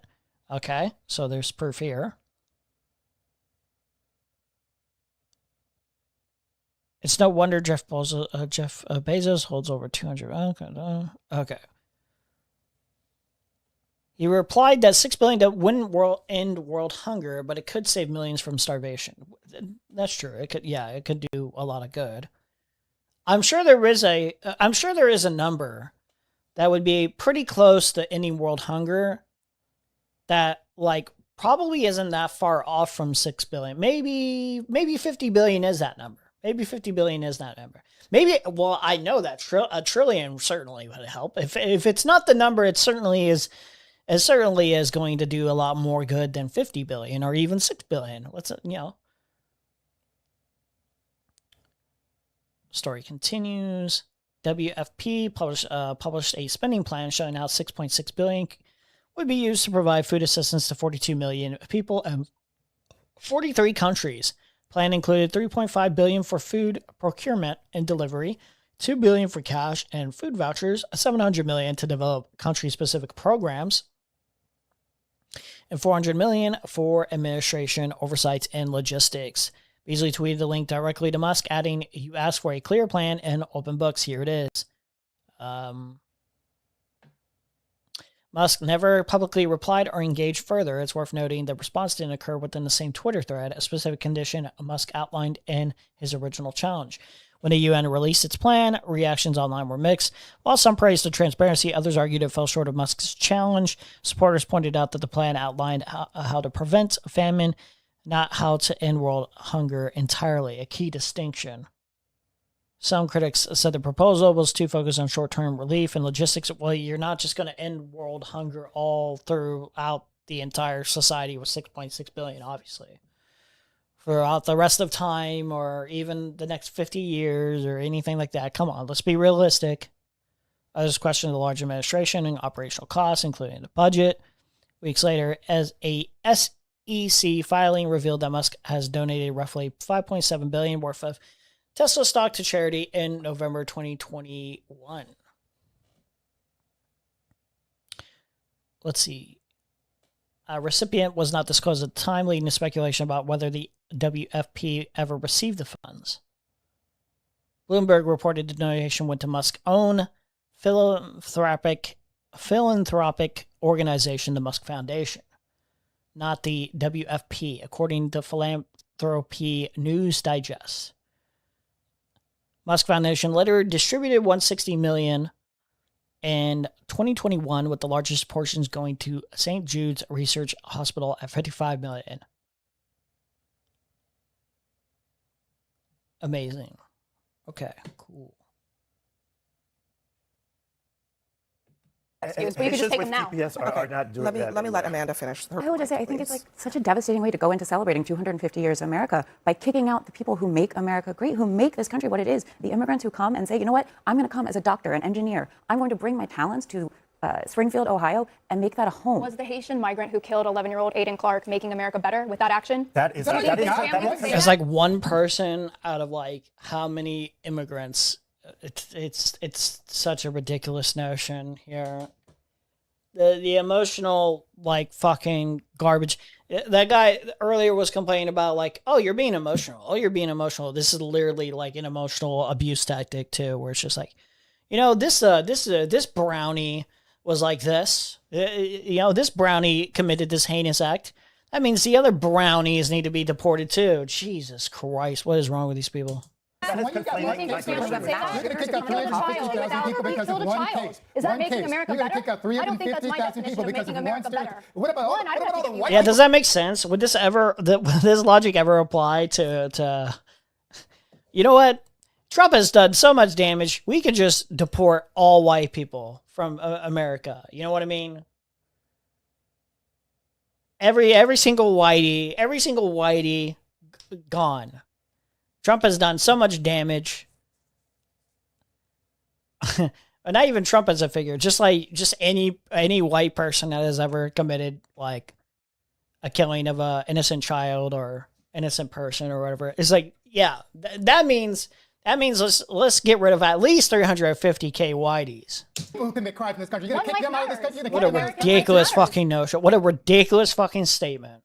What a ridiculous argument that would never ever be taken seriously on it if like this guy was making the argument. She would never take that. No one would take that seriously, and rightfully so. Rightfully so. It's a ridiculous thing to say. But you haven't answered the question. These people are not fucking serious. These people are gaslighters, liars. They know they're lying. They should not be platformed, period, on these fucking channels. I'm sick of them. Quite frankly, I am sick of them. Like, it gets past the point where it's like, oh, yeah, it's really funny. It's really funny. Like, it is funny, but it's also like these people are like a serious fucking harm. It's seriously fucking dangerous. This shit is gross. This shit is gross. Holy fuck. Re-education now. Now. Fucking gross, pathetic fucking loser. One Haitian person and use that as a justification for a racist foreign policy is disgusting. It's abhorrent. It's disgusting that an 11-year-old was killed by a Haitian migrant who rammed his car into a bus. That 11-year-old definitely wants 350K Haitians deported, including other innocent children, because you think the 11-year-old like would like, let's say the 11-year-old goes to heaven, goes up to a little heaven. And because of the action that happened, because the 11-year-old was a victim of some violent action from an immigrant, that they're like murdered, do you think they would look down and see your choices as like as moral? Do you think the 11-year-old would be like, that's a moral choice? That's the correct decision. This is the correct way to go about things. This definitely solves it. No, it doesn't. It doesn't solve anything. This easily could have happened, has happened to kids by actual, like, citizens. This and worse. This and worse. This doesn't solve literally fucking anything, you fucking idiot. You mongoloid. He was referencing the government. This is just going with the presumption that this is because there are people deluded enough to believe this. This is just going with the presumption that this person is being serious and, like, honest with this argument, which I don't think she is. It's made of racism. All right, we got to just leave it there. Disgusting fucking roach. Actual roach, subhuman fucking filth. Okay. Give me a moment. I want to talk about Supergirl. Supergirl.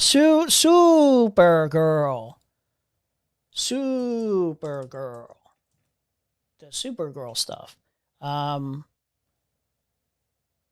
want to see a couple of reviews. I think Moist Critical I want to look at, but there was a couple other reviews I wanted to look at, and it was like, I kind of want to get a gist of my feelings on the movie. Other people's like opinions on the movie. What is it? I was watching John Campia's review of it too.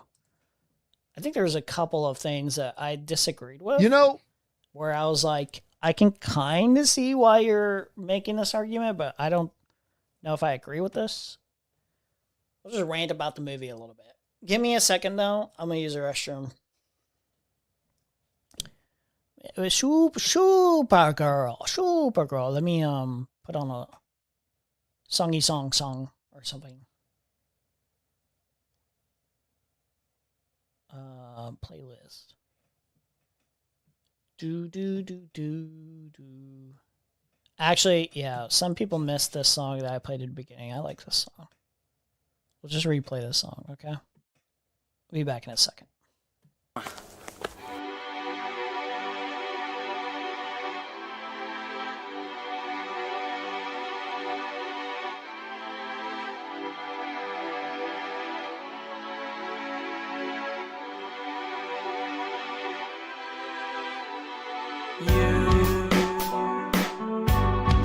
Talking like you know exactly what's to come. I gladly admit that I don't know, and I won't know. Your mind is exotic, hypnotically attracting me. My brain can't restrain it. I'm alive. We're alive. I just met you and you just met me. But I like you. What do you think of me? Never went deep with a mind like yours, but I like to. Please stay with me. I heard you like the same songs that I listen to. You light up as we discuss gorgeous tunes under the moon. My eyes have never seen a beauty quite like you. So forgive me if I'm acting strange. I just wanna do the right thing, the right thing. I just met you and you just met me. I like you. What do you think of me? Never went deep with a mind like yours, but I like to. Please stay with me.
All right. There we go.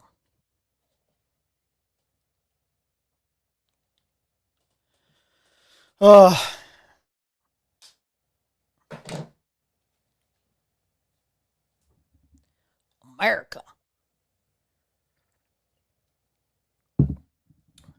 Oh my God.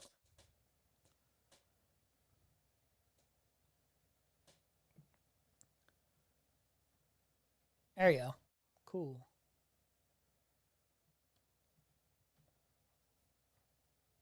All right. Yeah, I want to review Supergirl a little bit. Review Soupy Girl. I saw Soupy Girl. Can we just put footage of Supergirl? I suppose. Just jot down my thoughts a little bit before we go into any other people's reviews. the Supergirl trailer. Hey, I was. Okay, so I gotta say, this movie was mid. I was looking at some reviews before it came out.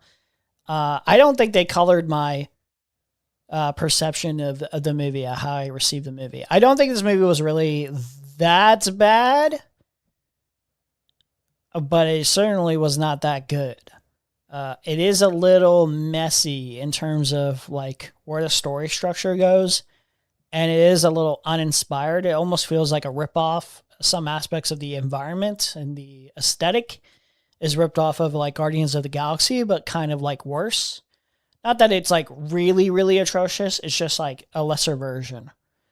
This villain right here is fine.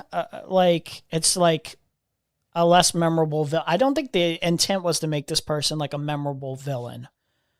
It's kind of just like a marauder kind of like leader who has like super strength or some shit like that. But he's like just like a scum filth like barbarian type of sex trafficker freak, which I kind of like the simplicity of that for the character. So basically, like the villains are like very one dimensional. The villains are basically just like marauder, like gang rapists and shit like that. Basically, like it's pretty self evident. So that leader there kills. Oh yeah, I'm going into spoilers a little bit too. Trust me, like it's really not that much to spoil. It's not really like much of an experience that's like, wow, it's gonna ruin my experience of the movie in terms of spoiler reviews. So he shoots the dog. He like kills this little girl's family. I will say, like, watching that, they did not convince me. They did not convince me. They did not get me emotionally invested in the girl's family. First of all, they didn't do a lot of development on them. Not that they needed like a ton, but like I just was not that invested in the first place. But then they made it even more goofy, where like basically this guy shows up. He like receives something from her like mom and dad. Like it's like they're like doing an exchange or whatever. It's like a business transaction. And the fucking brother, I guess her brother comes out, like he's like listening to music, and he comes out. I don't think it's going to be shown on the screen here, but he comes out behind him for like no reason. There's almost like no reason. It seems like the best thing you could have done is to be like fucking relaxed, chill. You know, it's like if you're making a dangerous exchange with like some warlord or something like that. If you're making like a business transaction or whatever, you're not going to want to show antagonism, contempt necessarily. You're going to go hold back a little bit. So they're just showing outward antagonism, which is probably justified to some extent to harbor those feelings for whatever he's done. But it's like, he kind of got the lesser hand here, unfortunately. So like you gotta want to be a little bit more smart about this. So they're already showing a little bit of antagonism, but they're not like outright like violent or anything, obviously. But the brother just comes out, pops up out of nowhere, and I guess he was about to like charge him or something. It's just out of nowhere. It's just out of nowhere. I swear to God. And like, so the warlord kills him, and then they start fighting, and he kills the like two other, like the parents or whatever. And it doesn't really take that much. And she's just like, she's like standing there. It's obviously it's traumatic or whatever. I'm not like judging her for that or whatever. It's just, she's like standing. And so it's like the typical of like, they killed my parents, they killed my family. And it's like, I want revenge. It's a very simple, straightforward. I want revenge. And I just got to say, like, I feel bad for the little girl actress. It's just like, she's not given really much to work with. She's not that interesting or compelling of a character in of itself. Yeah, I don't know. Like even with the tragic backstory, it's just like, I get the backstory is done in such a goofy way. Like it's just a ham-fisted kind of just unbelievable way where it's like, I'm already not that invested, but hey, like on paper, if you hadn't shown me this, and this person just comes up and is like, I'm searching for this person because they killed my fucking family. It's all right. Like, let's see the character as it is. Take that away. Take that away. Is the character compelling or interesting? Very well written? It's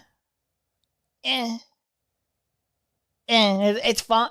It's like very mediocre. It's very mediocre. She's not that memorable of a character in and of itself. Is it, it's also like the narrative shifts, like is trying to compel you to get invested in the idea of like, is revenge good for you or whatever? Or is it just going to like make your life worse or whatever? Or is it just, it's just not going to give you this like feeling that you want. But it seems like the character kind of already understands that, or at least on the screen, it's like shown as the character kind of already has an understanding that like, revenge isn't going to make me feel any better, but like, it's something. It's fucking something. But there's like also these like decisions where the character is clearly outmatched in terms of strength by even just the typical marauder, even the typical like thug. So like there's a moment where like, there's a bunch of chaos unfolding. It's like a bunch of conflict. And she tries to go up behind the main leader who like who can at least like put up somewhat of a fight with Supergirl, even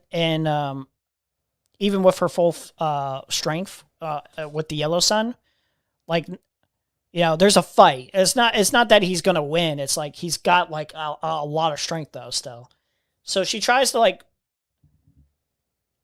go up behind him with the sword. She has like the sword from her family, and she tries to kill him, and it's like, what the fuck do you think is going to happen here? Do you think that was going to work? It's just like poorly conceived ideas, poorly conceived like thought processes, poorly conceived like writing for this character in and of itself. Not really well fleshed out, not really that interesting. So, for the character scale, like, how much did I like this character? It's like I don't know, like a 3 out of 10, possibly. It's just like, it's fine. It's more bad than fine, but it's not so horrendous that it like ruins the movie experience necessarily. It's just whatever. It's just whatever. You can just kind of forgive it. Maybe like a 4 out of 10 is closer to what I would say. And that's probably me being generous. So yeah, whatever. That character is just whatever. I forget her fucking name too. I'm not going to pretend to remember. Not that memorable necessarily. Supergirl. I think Millie Alcock, if I remember. Millie Alcock, is that how the name's pronounced? I think that's how the name's pronounced. She does a good job, a good performance as Supergirl in and of itself. It's pretty simplistic, though. Her story is pretty simplistic. She's basically just like, I've got no home because, Krypton, is dead. Like it's after Krypton explodes, like the planet, it explodes. There's like one city or one like massive like state or something. I don't know the exact size. It's like a state, I think. Like survives because it's got a huge force field. I don't even know how to explain, but it's all fiction. So whatever. Like I don't want to look too deep into it, but it's like I don't know how they survived for as long as they did. They don't give a good understanding of the timeline, the time span of how long that city or state survives. But they're just kind of floating on a rock or whatever. And I guess the force field gives them enough oxygen. I suppose the city, it seems like the city's like not thriving, but it's like thriving enough. You know what I mean? She like grows up and it's like, it seems pretty peaceful there. And they're just not giving you really a real full understanding of like where there's this like mistrust of people necessarily within her character. It's not really explored all too all too much. The biggest problem apparently is not that there is a lack of supplies, a lack of faith in other people's willingness to be a good person under these dire circumstances. Like, there's not like crime widespread or anything. Like, there's not like this, understandable kind of conflict going on that makes Supergirl much more nihilistic or like,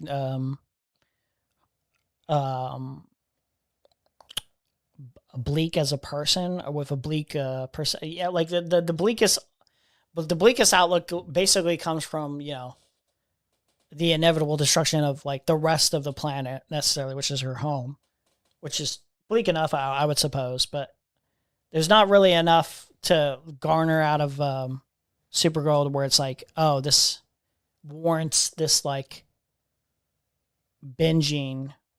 I guess it warrants it a little bit, but like it doesn't feel as compelling for the rest of like some of her character, you know, in terms of like mistrust or anything like that, or just complete unwillingness to be in Metropolis and establish that as a home, just like roaming around. You know what I mean? She goes with this like demeanor of like, there is no home for me. There is no home for me. And it's like, I don't know, like your dog is there. You have one of your kind, basically, which is Clark, you know, Superman. So like, as much as home can be there, yeah, like it's not home, but it's like you've got little bits and pieces of home and a chance to do some good and maybe create more home. You know what I mean? Like, it's just like you got the possibilities right there. But it's kind of understandable. The arc is kind of understandable why you'd be on a binge and you're like a little lonely and you're going bar to bar. So it's not like the worst, but it's not really conveyed well enough to where like there's a deeper rooted issue at hand. So it's mostly the writing that's kind of like, you know, half baked, I would say, for like the character. But the performance is fine. She's pretty likable enough. She's pretty, you know, like the performance is solid. And then, so there's this, I don't know if this was always in the comics, but there's, okay. I was going to say, I think this was in the comics. This part's in the comics. I don't know the comics lore like that. So like, forgive me if, I'm wrong on this, but there's like the yellow sun, which gives like all the power to like Clark and any other Krypton, which makes them like, you know, as powerful as they are. So there's the yellow sun that gives all that, you know, super strength. And then there's the red sun that makes them like basically human. So she goes on to like different planets. She like binges on her birthday week to different planets just to become like more of a human, where she can just get drunk and have fun, like just kind of party around while she's like suffering. It's like from like depression or whatever, or a lack of feeling of home.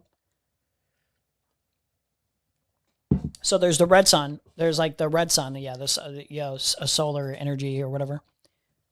And then there's, I guess, was this in the comics? There's like a green sun. There's like a green sun. It's like from this. Hold on. Does it show it in the trailer? Okay. This was like kind of a neat idea, but it was like, was this in the comics? Was this in the comics ever? I don't know. There's a green sun. And it's like basically it's like kryptonite. It's basically the kryptonite sun. Green sun Supergirl. Comics. How different colored suns affect Supergirl. So this was always the case, I suppose.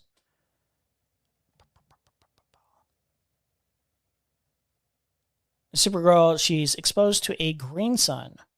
It becomes a poisoner robber of her power spheres. So this was always a thing, I guess, in the comics? I suppose so. Maybe this is part of a comic panel. There's a yellow sun, and then there was a red sun.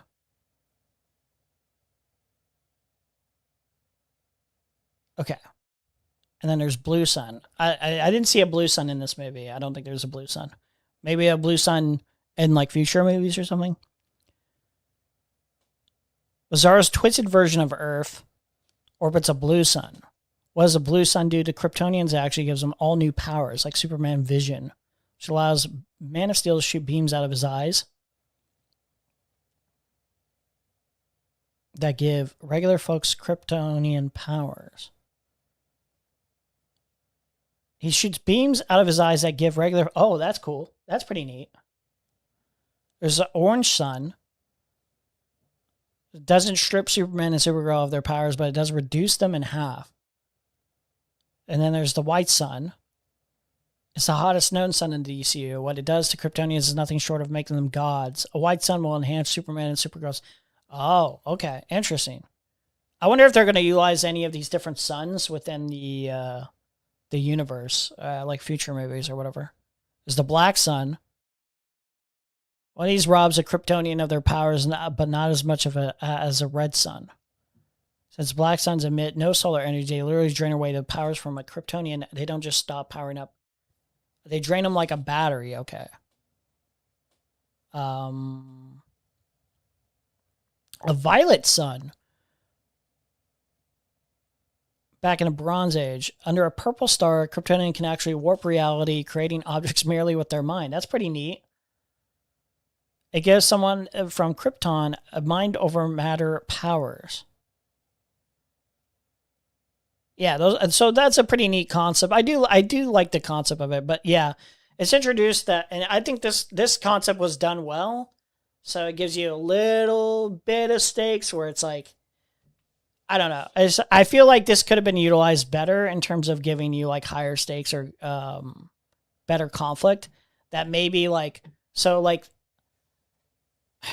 fast forwarding or whatever, because I'm not going like bit by bit throughout the whole entire story, but it gets to a certain point where, you know, the villain gets away with killing like one of the young girls and her parents, and he like escapes off, and she he still has the antidote and everything that she needs after he like fired it at her dog. Her dog's poisoned.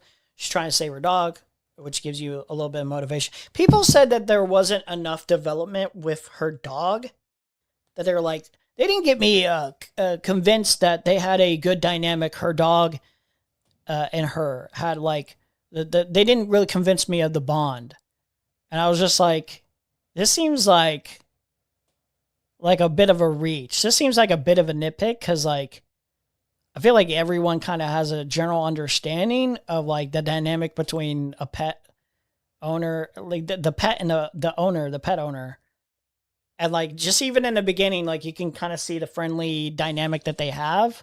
I don't know what more you really wanted. Like they show like them bonding too before like the crypto gets poisoned. So like I saw that and I was just like, did we watch the same fucking movie? Like, did you need like an extra fucking scene of like, I really, really love my dog. I really love my dog. Did you need it spelled out more? This was said by like numerous people that I was like, normally I was like, you know what? Like I kind of understand their criticisms about like certain movies a little bit more, but this felt like nitpicking to like such an nth degree where I was like, are we sure? Are you good? Are you good?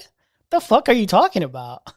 So that was a little bit of annoyance. In terms of like reading some of the reviews, I'm like, what the fuck are you guys on about? Like, what are we doing here? Okay, so yeah, she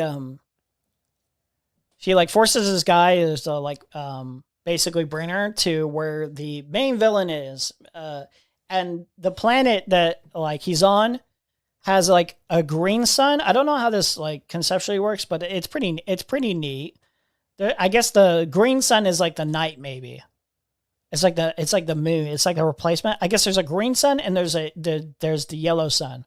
The green sun is like the kryptonite. So they drop her off when it's like the green sun popping out, when it's time for the green sun to pop out. They like put like a mask over her too. It's like, well, we can't show you exactly where this is. She has like all the strength and power to like refuse this request. So I don't know why she does that, but like, she can kind of see through it a little bit. Like they do show that she can kind of see through it. So maybe she's just like capitulating to him. I don't know why she accepted that, but whatever. But she kind of just let them like take her to a place that she had no idea like the specifics of what sun it's under or anything like that. She like didn't think this through. So that is a bit of a stupid writing decision, I would say. It seemed like really like dumb to write the character this way. But yeah, she gets put on this planet, and there's the green sun, and she's popped into the green sun part of the day, and it's like killing her. And so like the little girl, I guess, jumped on board the ship and drags her into like a little shelter area for her to recover. And then later on, the yellow sun pops out, and then she's able to do Supergirl powers and whatever and save the day. Blah, blah, blah, blah, blah, blah, blah. Lobo's also in the movie, and Lobo's kind of just like whatever. Lobo was kind of hyped up, not going to lie. He's sort of funny. Some funny moments, but, you know, overall kind of... Where want to see a Lobo moment.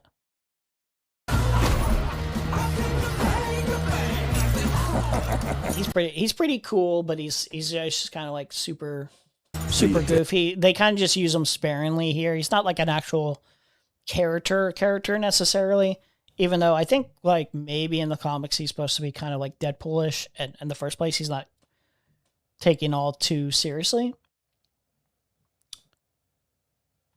So yeah, he's kind of like a side goof character, and it's just like comedic relief mostly.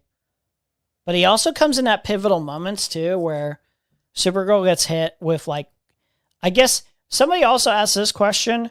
I think this question can be resolved with just the existence of the green sun as it is. I don't know specifically how it would work, but when she gets like hit with like these like kryptonite darts, this guy like shoots kryptonite darts at her, and so she gets poisoned briefly in this scene. Lobo has to save her ass. So like it does kind of seem like, you know, Lobo just kind of saves the day sporadically on a whim whenever he wants. So there is a little bit of a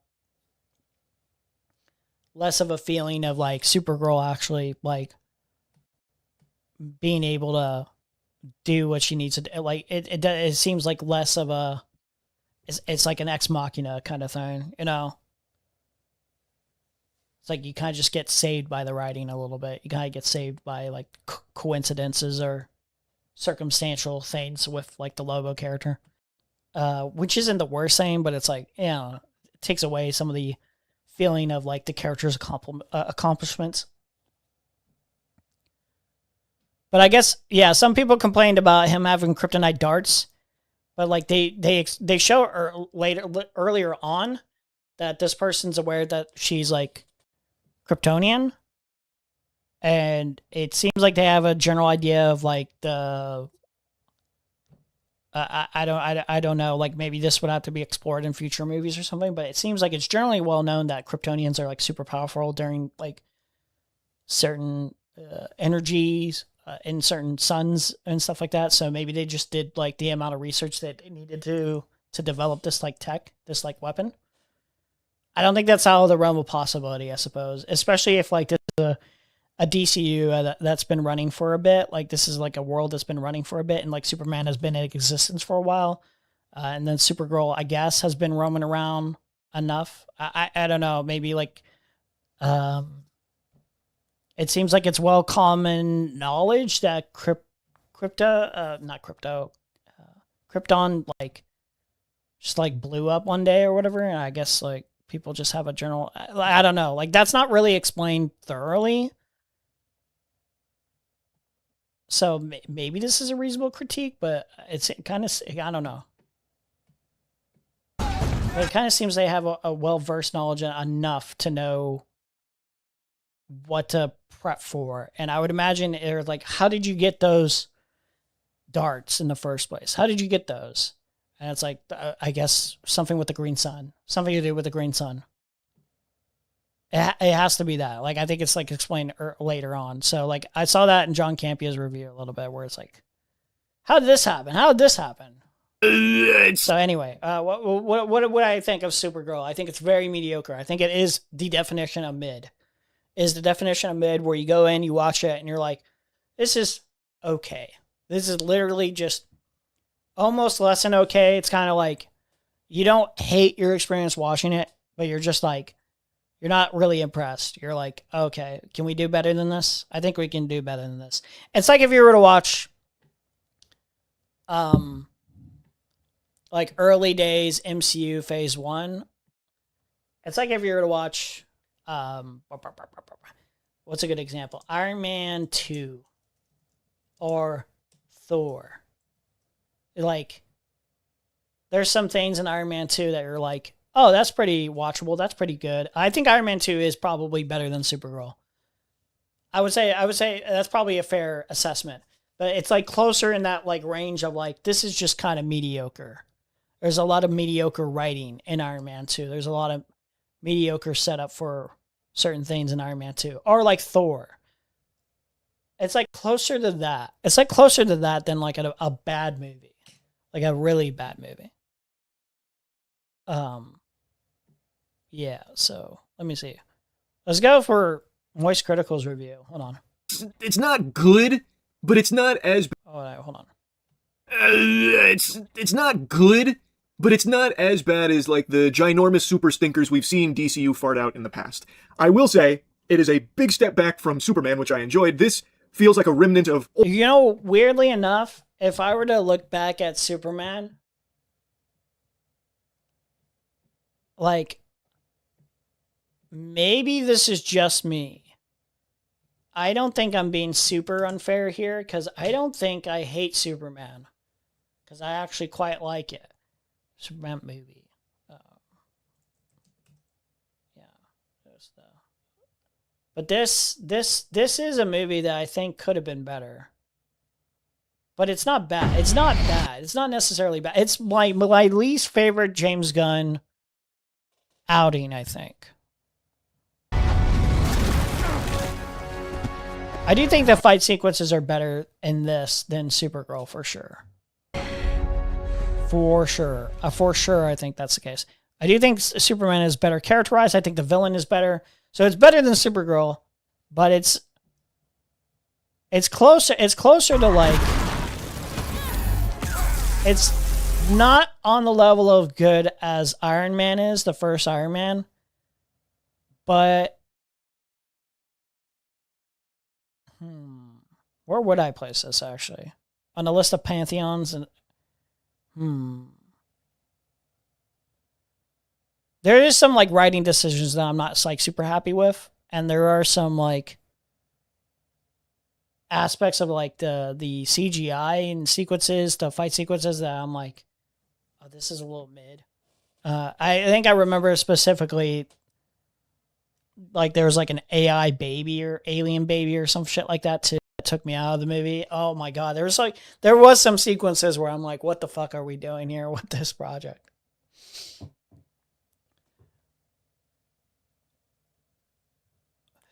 But like Supergirl is closer to like Superman level than it is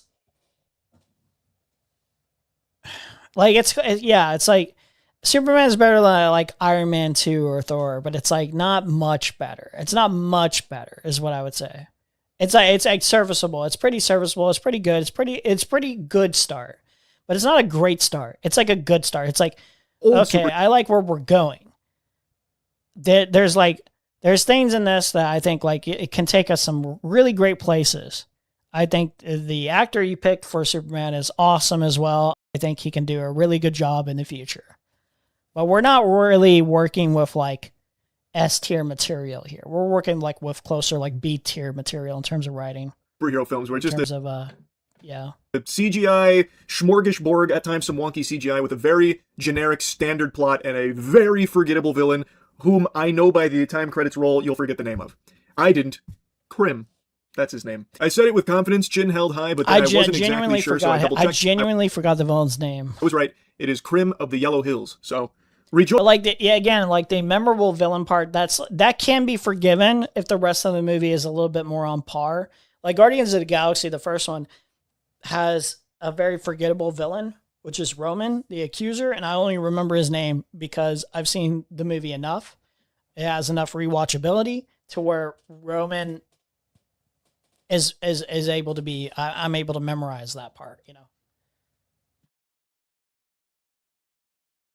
Like Ant-Man is not as good as Guardians of the Galaxy. It doesn't have enough rewatchability. I legit would forget this character's name if I just didn't see this earlier today when I looked it up just to make the comparison to Stephen Miller. But like I would legitimately forgot Darren Cross's name, Yellow Jacket. Well, I remember Yellow Jacket, but like the actual name of like the character that they call him in the story, Darren. Like I would forget stuff like that. Like it's like the average typical like. Do you remember the Thor, the Dark World villain? No one remembers that character. It's like some dark elf character, but like no one remembers that character's name. Joyce Krim fan. Well, not a whole lot to rejoice Krim's about. like closer. Krim's like closer to Darren Cross than he is like,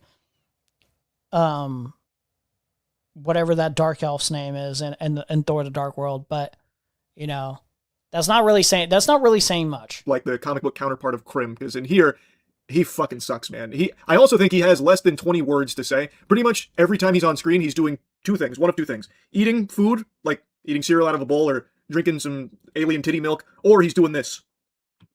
Hitting the blue steel. And he walks around kind of like Jack Sparrow sometimes. I don't know. He's really lame. He's a very lame villain. But overall, the movie's not Weirdly great, enough, that's kind of like why, like, I don't really like him, but it's like he's a little bit more serviceable because it does give me this like feeling that like it's just like this is just a really super strong like marauder piece of shit. Like there's not much to the character. It's not like the character is written in such a way that there's like a compelling motivation or anything like that. It's basically it's very simple and straightforward. It's like a sex trafficker, scumbag.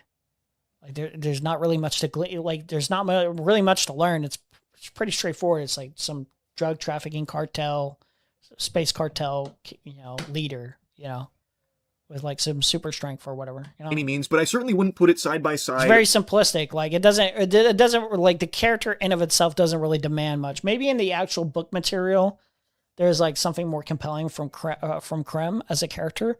Maybe this will make people much madder. Supergirl book. Krim. How's Krim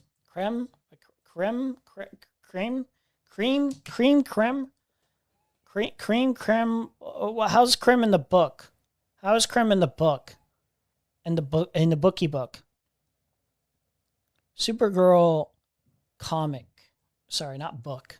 Comic. Krim. Krim. Is Krim cream?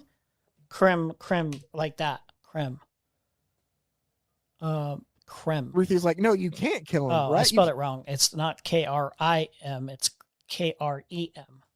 Can't kill Krim. Like, he's the only one who knows about the poison for like crypto. Like, you have to let him live. Why would you kill him then? Like, that's kind of part of what we've been on for this whole time. And Supergirl goes, crypto? Crypto's fine. He's been fine the whole time. I just made all that stuff up about finding Krim to save him. You don't think I could have solved all this on my own? I'm Supergirl. Oh, so that's another distinction over here. Okay, so she like makes this up here. In the movie, he actually does poison the dog because they show you poison, like they give you the setup.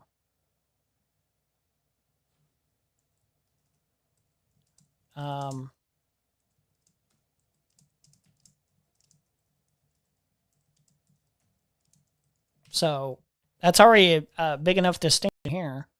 Crypto's fine. He's being taken care of by the veterinary world. I just made up all that stuff about needing to. That's already like distinct enough. Like maybe they should have followed the comic a little bit more. Maybe that would have been a little bit more of a spice, I guess, to like the character, a little bit of motivation. But also, I understand why they went with the route of just trying to make the motivation a little bit more compelling, I guess, or like something to get you on board faster with like Supergirl's decision. Could have done all this without you. Fair point. And Ruthie's like, I don't understand. And she goes, because you wouldn't listen to me. I could tell you were stubborn. I knew you were stubborn well enough, and you weren't going to learn that killing is wrong just by me saying it. She tells Krim then, like, all right, boy, any last words? And Krim's just like, you can't. And Supergirl just tells him, be quiet. Ruthie's like, no, you can't kill him, right? You can't kill Krim. Like, he's the only one who knows about the poison for like crypto. Like, oh yeah, wait, hold on. Like, you have to. Does she end up killing him, or did I? Okay. She ends up killing him in the actual movie or whatever.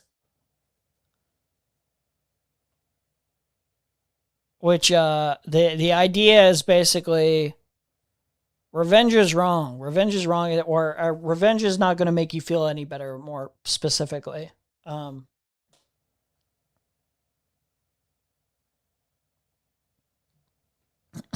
but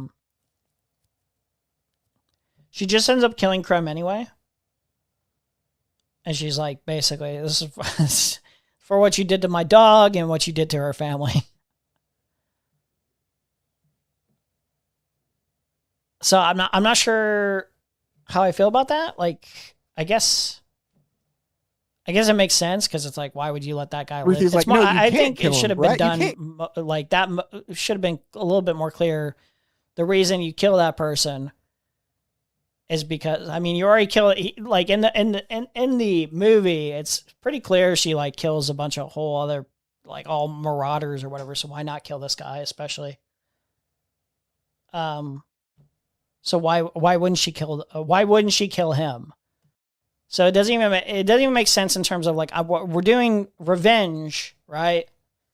But it's like, oh, you specifically shouldn't get revenge, but the outcome is going to be revenge anyway, you know.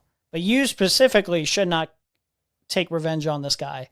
But I'm going to take some sort of revenge on this guy for poisoning my dog. Yeah, I'm going to kill this guy. I don't know. It's a little muddy. It's a little bit muddy. It's a little unclear exactly if like what message they want to convey there. What's up, First T? What's up, First T News? With some of DCU's worst, which I know isn't really a compliment. I don't think it's that bad, but it's definitely a misstep here in the new DCU launch. So anyway, this film follows Supergirl, Kara, as she is still on her, crash out arc where she's drinking herself into oblivion. She prefers to stay on red sun planets, that way she's normal and can feel pain and bleed and get wasted and drunk and that kind of thing. She's a mess because she's gone through so much in her life that's made her lose faith in people and kind of just lose the will to, be the person that her family expected her to be, as well as Clark, the expectations Superman has of her. She doesn't have any interest in living up to that. She just wants to drink and pass out, and that's it. And then Krim gets introduced after he kills a family for their swords. There was a little girl who survived the massacre, and now she's out for revenge, and she happens to run into Kara at a bar where she was dancing around. I wonder if he's going to point out the same thing that I did, where like the way it's all set up is so goofy, where the brother just kind of pops up out of nowhere as if he's going to save the day or he's going to like try to fight. And it's like there was no need to like do that immediately. Like I don't know, wasn't the. And she tries to recruit. So why would he do that? Recruit her to help avenge her family and kill Krim, which she has no interest in helping this little girl, but then Krim steals her ship and shoots Krypto with a poison dart. Now she has 3 days before Krypto dies. Thus, she has to go get the antidote that he wears around his neck with his necklace. So they team up and they go try and track him down and get that antidote. Super simple. So we've seen it done a million times. Not trying to reinvent the wheel, which I think is fine, but I don't think it executes it that well. I do think Supergirl being so different from Superman is a positive thing, though. Her being like the exact opposite of Clark, I think is great, and it's a good thing to explore. This movie does not explore it very well. But I will be honest here, sports fans. I think Millie Alcock can be a good Supergirl. The script here was just complete irredeemable ass, and there was no saving that. But I do think Millie Alcock can play this character well. If there are some scattered to, I think you could have done a little bit more with like setting up from the very beginning, maybe showing her origin story in the very beginning, because it feels like she just kind of tells the story to the little girl at one point. I don't know, just kind of feels like a little like a little bit of like the structure is a little bit off kilter. It just feels like messy. Better writers around The it. structure, the pacing, the editing feels a little messy in general of what goes where, what gets you on board with these characters, when exactly these things are placed. For sure. And It's a another thing little that bit of a mess. really shoots this film in the foot is how desperately it wants to be Guardians of the Galaxy. It feels like they plugged James Gunn's formula into ChatGPT and asked it to try and emulate it the best they could, and that's how a lot of Supergirl plays out on screen. It tries so hard. It's like a little bit of a mix. It's like a little bit Mad Maxy plus Guardians of the Galaxy. It's just a little bit all over. ham-fist boner jams into so many sequences to elevate it, and it just fumbles, especially one action scene in particular, set to a awful cover of Jimmy Eat World, The Middle. I can't even describe to you how out of place that felt. Like, the action in the movie is pretty solid, and there's a lot of it, which I appreciate. So Yeah, I would say the music placements for like some of the fight sequences aren't terrible, but they aren't that great either. They're okay. They're just whatever. But the music placements are just like, man, I'm really not feeling the energy. And it does give you like a little bit more of a understanding of like, oh, like James Gunn actually inserts these like music placements very well. Like he has a like an understanding of what works with what. What I can give to the film is that it's not Gives you a whole new appreciation. I would say boring in terms of like what you're seeing on screen. It's boring in terms of narrative and how predictable it is, and been there, done that, but at least there's quite a bit of action, and the visuals for the most part are solid, albeit there are a couple instances where it falls apart in that department, but overall it was fine there. But they keep ruining some action moments by trying to be James Gunn. Like, I'm trying to avoid like a ton of spoilers, but I don't even really know why, so we're gonna get into some spoilers now. It is established very early on how Kara doesn't view Earth as her home. She feels very out of place there. So why the fuck would she be playing Earth music? That doesn't make sense. It makes sense for Star-Lord, for obvious reasons, but why That's would funny. she? It's like it gives you like this understanding. Like the character is like listening. Like the character is shown in like a apartment building or a home that she has on Earth in Metropolis, and she is listening to like Earth music. And she's just like not socializing with others, but she's like getting an understanding of what music taste she like. Like that's the other thing is like I think what could have been expanded on, and oh man, this could have been a whole other movie, I suppose, but like maybe give like a scene or two of her trying to get an understanding of like Earth as it is, trying to grow into appreciating Earth customs or anything like that. They just don't really expand on that very much. If you gave even a scene, like a scene or two of like what makes her not really jive with Earth customs, at least immediately. But like they don't even do that. They don't even show like how she feels out of place or anything like that. They don't show how she's like built into being a little bit more antisocial and feeling a little bit more distant. Like she needs to go off into other bar hopping, like Red Sun. Like what makes those places, and those places aren't home to be fair, but it's like what makes those what makes that a better experience of bar hopping over there than just being, oh wait, no, never mind. Earth, it's the red sun, because on Earth it's the yellow sun, and the yellow sun makes drinking. Okay, yeah. To be fair, okay. Want all that being said, it still doesn't mean you can't have like somewhat of a good time or socialize over on Earth at all without having to drink or whatever. So these Earth tunes to be surrounded by at all times, and when they're shooting these sequences set to this music, it just doesn't hit at all. It feels so out of place, and it feels like it's only there to remind you of like, remember when James Gunn did it? We're doing it too. It just felt very cringe, unfortunately. Now, one thing I do think that they did a good job with though is Lobo. Now, I know Jason Momoa has been a fan cast for Lobo for a long time. I was genuinely impressed with how well he played that character. I like Lobo a lot. I've talked about him a lot on stream, and I actually think he's very good in this film for how little he appears in it. He's not like a big character by any means, but he is a reoccurring character, and every time he's on screen, it is a treat. I think the lines they get him kind of suck major ass, but at the very least, he is great in the action sequences. Taking the chopper for a spin, blowing shit up. He's got his hook, and he, like, Pudge from Dota 2 yanks him back and shit for his target. Like, he was very good. But the same can't be said about how they use Supergirl and... Lobo is kind of a saving grace of the film, where it's like anytime he's on screen, it's a it's a lot more bearable of an experience. It's a lot more fun of an experience, I would say, by comparison to the rest of the movie. Her abilities here. They perpetually nerf her. She nerfs herself, obviously, by going to Red Sun planets and drinking. But from then on, when she's actually on the mission to save Crypto, and to be fair, on Red Sun planets, they give a little bit more of an indication that she can like fend for herself, even on Red Sun planets, where it's like I don't have to be required to be on Yellow Sun, but it's like giving her obstacles that you nerf her, but you give her like obstacles where it's like, it's not going to be easy getting into these little fights and these little conflicts, but she's willing to do it even on a Red Sun with human. She's willing to stand up to like some gigantic monster on a Red Sun or whatever, like some big bully. He's like 6 foot, 7 foot alien monstrosity or whatever that steals like the sword or whatever. And she's like willing to fight on a Red Sun planet with like basically human level strength. So that's a nice indication of like, it's not just the powers that make Supergirl like really strong in general. And then she fights like on the little bus area, like 3 of them, when she doesn't have her powers necessarily. Like she gets her powers on with the Yellow Sun to be able to get the advantage, but she does like fight. She uses like clever little tricks or whatever tactics to be able to fight them as is. Get the antidote from Krim.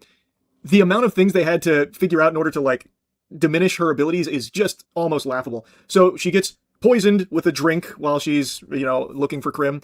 So then when Krim shows up, they're kind of on equal footing to a certain extent because now she's all wobbly and poisoned and trying to chug milk to coat her stomach. And then they even have the final battle take place on a planet that has a green sun and a yellow sun. So when the green sun's out, she's on death's door, withering away. And then the yellow sun comes out and she's powered up again. So she spends the vast majority of this film in a depowered nerf state, which I just think is underwhelming. And it doesn't make it seem like Krim's all that powerful because he's able to endure some of Supergirl's attacks, although she never really fights him until the end. It's just a couple of like a little bit of slap boxing to a lesser degree. They describe Krim having a like strength of 1,000 men or some shit like that. So he's like basically pretty powerful, and he can like fight someone as strong as Lobo.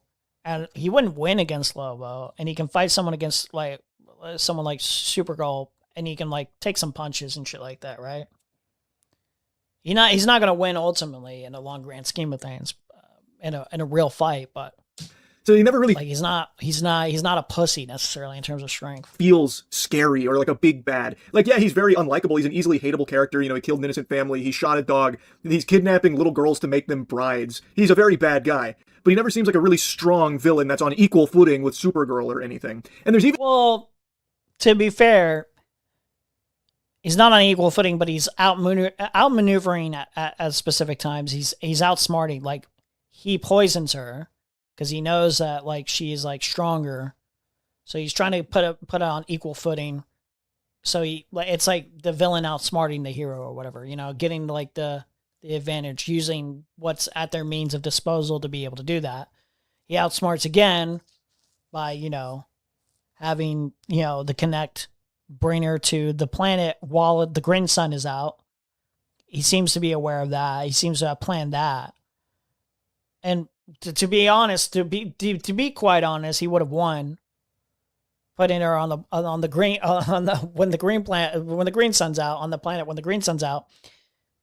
Had the little girl not followed, right?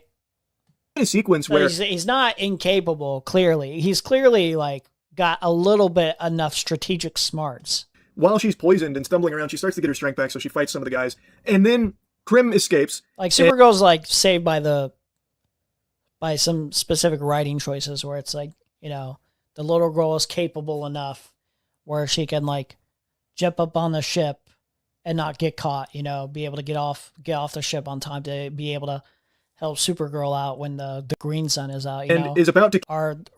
There is certain writing decisions where it's like handicapping Supergirl where it's like, oh, you're not going to scope this out a little bit more? Yeah. Kill one of the children, and Ruthie, the girl that's been accompanying Supergirl on this journey, is flanking him with her sword, about to kill him. And then Supergirl takes her away saying, no, you can't do that. Revenge is bad. It's going to fuck you up. This isn't going to bring them back. And then he instantly goes and kills that girl and kills her parents. And Supergirl gets there after it happens. Ruthie makes a really good point saying, if you would let me kill him, they would still be alive. Your decision has literally cost them their lives. And she's right, but Supergirl still takes this moral high ground, even though throughout the entire film she's just been an asshole about everything. Oh, I see the truth in people, this and that. And now all of a sudden she's taking this moral high ground to prevent her from killing this man for revenge. But Ruthie's right. Had she killed him, it would have saved those innocent lives. Ruthie wasn't going to kill him. Let's be real. 100p. 100p. Ruthie was not going to. I'm coming up behind him with the sword. She's not going to fucking kill him. That motherfucker was either going to turn around in time, or like the sword slash from behind is not going to do enough damage to like a character that can like go against like Supergirl. Let's be real. And so I agree, that blood's on Supergirl's shoulders there. Like, that's on her hands. And it feels like it wasn't like a gradual buildup or anything. Like, she says, revenge isn't really that good, but she's been jaded throughout the entire movie. She's been, very clearly down in the dumps about everything going on. And she also, I will say there's a writing flaw here where it's like, she's talking about revenge or whatever the entire time. Revenge doesn't make you feel good, but there's not like a story necessarily that leads you to believe that Supergirl believes precisely in that revenge is a bad thing. Like her sad backstory is not anything to do with revenge necessarily. So why specifically revenge? That's not really portrayed throughout in the story. Maybe it is in the comic, but not in this story. What's up, buddy? She has no desire to be like a hero or anything moral like that, but now all of a sudden she takes her away. No, don't do revenge. Let these innocent people die instead. And then lectures her about it. It felt so odd, and like it just came out of nowhere. Really, it didn't feel like it built up to that, and it certainly didn't help that there were immediate repercussions for it. It also seems like Supergirl kept forgetting how her powers work. She can see through walls. Like, there should never be a time where Supergirl can't find Krim or what she's looking for in any of these situations. She can see through walls, and she uses it like 2 times in this movie. So why doesn't she use it at the most important moments? It's just, the only way a lot of things happen in this film is by her being constantly nerfed or just forgetting, whoopsie, I have these powers that could pretty much solve this right away. But anyway, I'm not going to keep yapping about it. It just wasn't very good. I don't think it's, down there with bottom 3 of DCU or anything like that.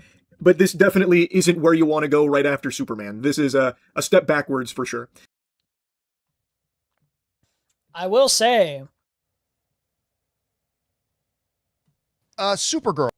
The more I think about it, the writing in this is like really all over. It's like super duper messy. The experience of watching it is not as bad as a lot of other badly written projects. Like Thor: The Dark World is not very watchable. Girl is now out. But I think they're like almost equal in how messy they are. Let me see. Let's watch a little bit of John Campia's review. And I went to go see it last night. I put up my out-of-theater reaction to it. So you guys who have seen that probably already know what I thought about the movie. We're going to review it here. And I am going to warn you in advance that while one of the most, how do I put this, lacking scripts that I've seen turned into a movie in a while, this movie doesn't have a lot of plot. And there's not a lot to spoil. But I may be going into some spoiler stuff here. Believe me when I tell you, it really won't affect your viewing of the movie. But I do want to give you the heads up that this review will have some... One critique that John Campia brings up is actually pretty valid, I think, is the reason why this script is not that great, and thus the overall project is not that great as a result, is I think James Gunn has like... he has double duty here where he's like directing and writing like the Superman movies, like Superman 1 and then Superman Man of Tomorrow. And then he has like the Kevin Feige role as the overseer of like the entire like slate of movies and where the worlds are going, where like the story is all going. And it's like, he's pulling double duty and it's like, okay, you gotta pick one, because if you do both, like, not even like, I think it's going to be like inevitable in some ways or some way, shape, or form. It's going to be a little half-assed. It's going to be a little half-assed if like one. It's either going to be your movie or it's going to be your overall slate, or maybe both. Both are going to suffer. You're gonna have to really pick one, and I think that's why like Supergirl is probably not panning out very well, is because he could have done more to like probably contribute to Supergirl being like a little bit more fleshed out. Spoilers in it. So if you don't want to could hear... have used a little bit more Cook. a little bit more cooking, a little bit more James Gunn cooking specifically. Going to go, none of us here are going to go through beat by beat the movie, but I mean, there are going to be a couple spoilers in here. I do want to make you aware of that. And if you don't want to hear any spoilers at all, now's a good time for you to check out of the show. But I just did want to give you that kind of a heads up. So off I went to go see Supergirl. And like I did in my out of theater reaction, I will start off by saying the things I liked about it. The first thing I have to mention, I did touch on this in my out of theater reaction. I already thought Millie Alcock was a great casting for it when they announced her. I thought that even more so when I saw her at the end of Superman. And I believe it now more than ever. She's great for the character. She's a great choice for the character. I think, given better material, that as the DCU moves forward, if James Gunn doesn't leave like I think he will. I will say maybe that, yeah, like, I don't think this is that much of a hot take, but I don't think like her performance is necessarily like, wow, this is Supergirl either though.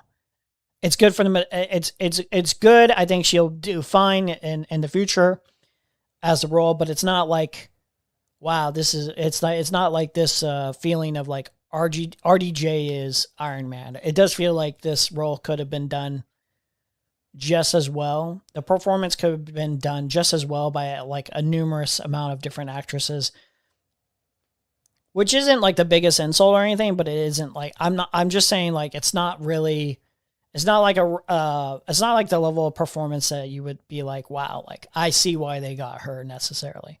I think she does fine, but it's like exceptional either. A lot of caveats. But I do think like the writing probably makes it harder to make the performance really stand out. Probably. She is an amazing casting. Not quite on the same level as David Cornsweet for Superman. No, but yeah, I would agree. She is a perfect person to pick to play this character. Absolutely, that stood out to me the most. The next thing that I thought was really good about the movie is, again, even though he's not in a lot of it, David Cornsweet as Superman. Chris, you kind of alluded to this earlier, that every minute he's on screen in the movie, you just smile.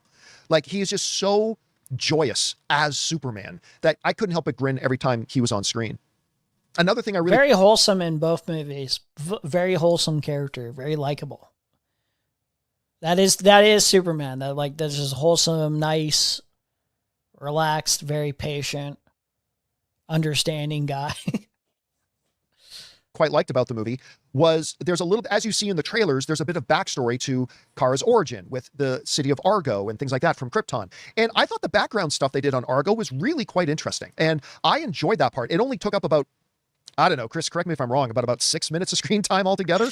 Yeah, not that much. Yeah, I was just wondering how that functioned though, the city of Argo thing, where it's like how much resources, how long did this survive? Like, did they give, I don't remember the timeline of how long that was. It like 8 years it was surviving. It's like, how much resources did you have, especially as like the world was crumbling and you could save up over time, especially when they least expected it. Like they were gearing up for something to happen to the planet, but they weren't necessarily ready, and they didn't expect it to happen as soon as possible. So what were the resources like on that fucking planet? Take up much of the screen time there.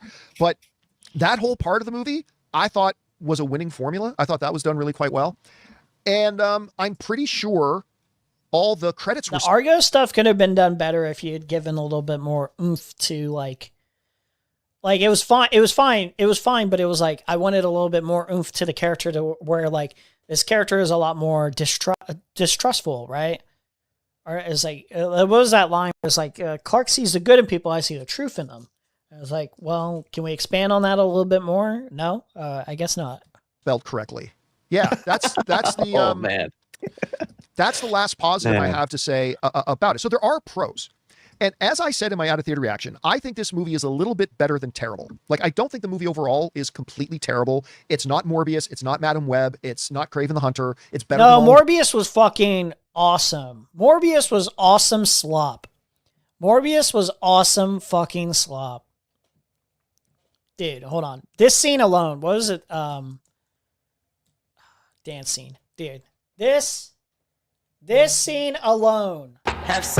This scene alone fucking mogs the fuck out of Supergirl. No, we will not hear this slander. We will not hear this slander. This scene alone mogs Supergirl and so much. Have sex, excel. Put my hands against, put my best, put my 10, or put my spend. Have sex, excel. Dude,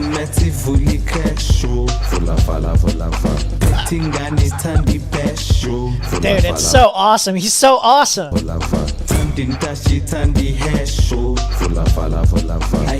Also, at least Morbius had like the ongoing meme. It was at the movie's expense. But at least it has the ongoing meme of like, it made $1 more billion.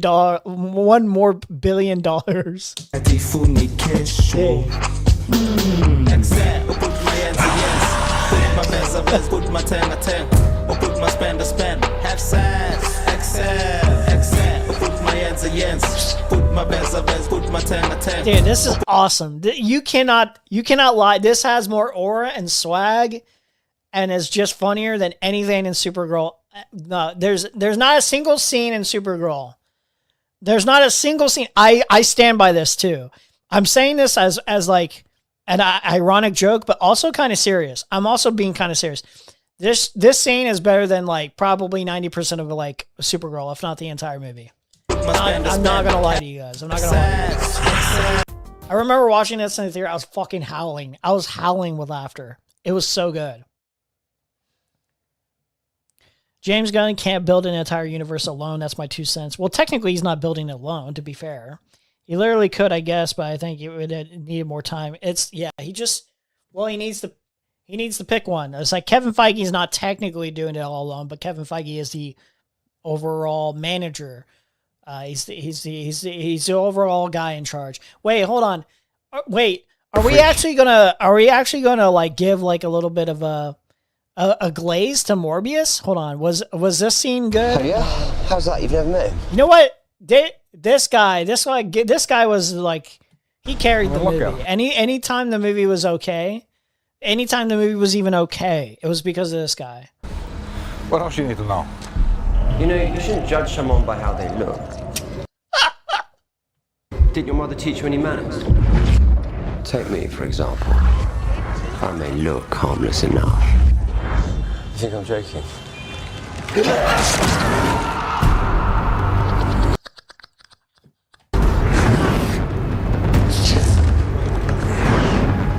Dude, it's so awesome.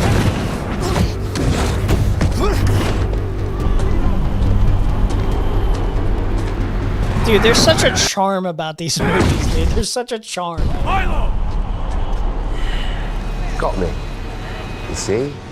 I knew you could do it. You took the serum even after I warned you. Whoa. What am I going to do? Lay down and die? Thank you for the death wish, Brett. I tried to protect you! Protect me from what? For becoming a monster like me. I don't think you're a monster. Okay? I killed the nurse. Oh my god. It's so awesome.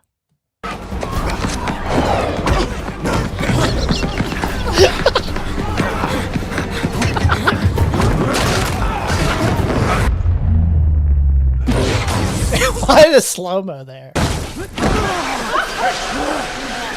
Goodness. Woo! We've evolved! You're a scientist, Michael. Surely you understand that. That's not what this is. This is a mistake. But I can fix it. I'll figure out how to reverse it. Artificial blood will keep us stable until I do. Yeah, I'm fine just the way I am. Thank you very much. Hey! Hands up! Up against the wall now! Officer. Come on. Anything you say. You, don't move. Look. You're the suspect. How we used to say, live a little.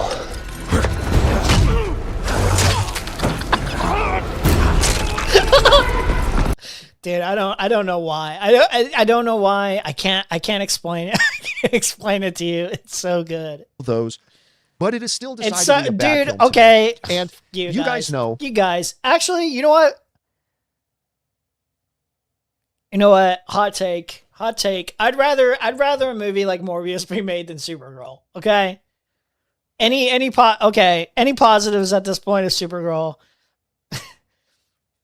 They're significantly lessened because they're just not as memorable. They're just not as fun to watch. Okay? There's watching a bad movie. Morbius is like The Room. Morbius is closer to The Room, right? You just love watching a terrible movie, you know? I am not a DC hater. It's an amazing, terrible movie. The opposite of a James Gunn hater. I have been cheering for this movie. I got a little apprehensive about it, admittedly, at CinemaCon when they gave us the presentation for it. If you're not going to give me pure cinema, give me that. Give me that slop. Give me that good slop. Holy shit. It doesn't look as good as I was hoping it would look. And that's when I got a little bit nervous about it. But I've been hoping for the best, believing the best, wanting this movie to be great. You guys know this. If you guys watch my show, you know I have been. But this is one of the worst movies I've ever seen made by a great director. Because make no mistake about it, Craig Gillespie is a great director. Whether you're talking about Lars and the Real Girl, or you're talking about the Academy Award nominated film, I, Tonya. This villain is ass compared to that guy. I don't even remember that guy's name. What is this? I need to remember this guy. If I can remember Krim's name, I need to remember the better villain. What is this guy's name? There's Morbius. What is this guy's name again? Is it David Tennant's? I'm not gonna fight you, bro. Started to fight Damien. Dude, I need to. Okay. I need to give some. I need to give some props to Damien here. Is it David Tennant who plays him? I think it's David. I don't remember his name. So.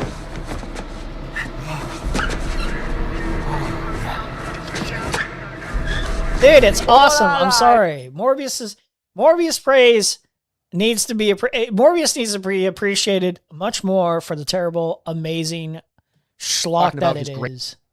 Great turn with Cruella, or you're talking about one of the most underappreciated films the last bunch of years called Dumb Money. He is a great director. Not every movie he's made is great, but this is one of the worst films I've seen done by a great director. I've seen a lot of worse movies, but by lesser directors. This movie, Chris, I don't know what you're going to think about this. Mm-hmm. It felt incoherent. This motherfucker's in the dark, dude.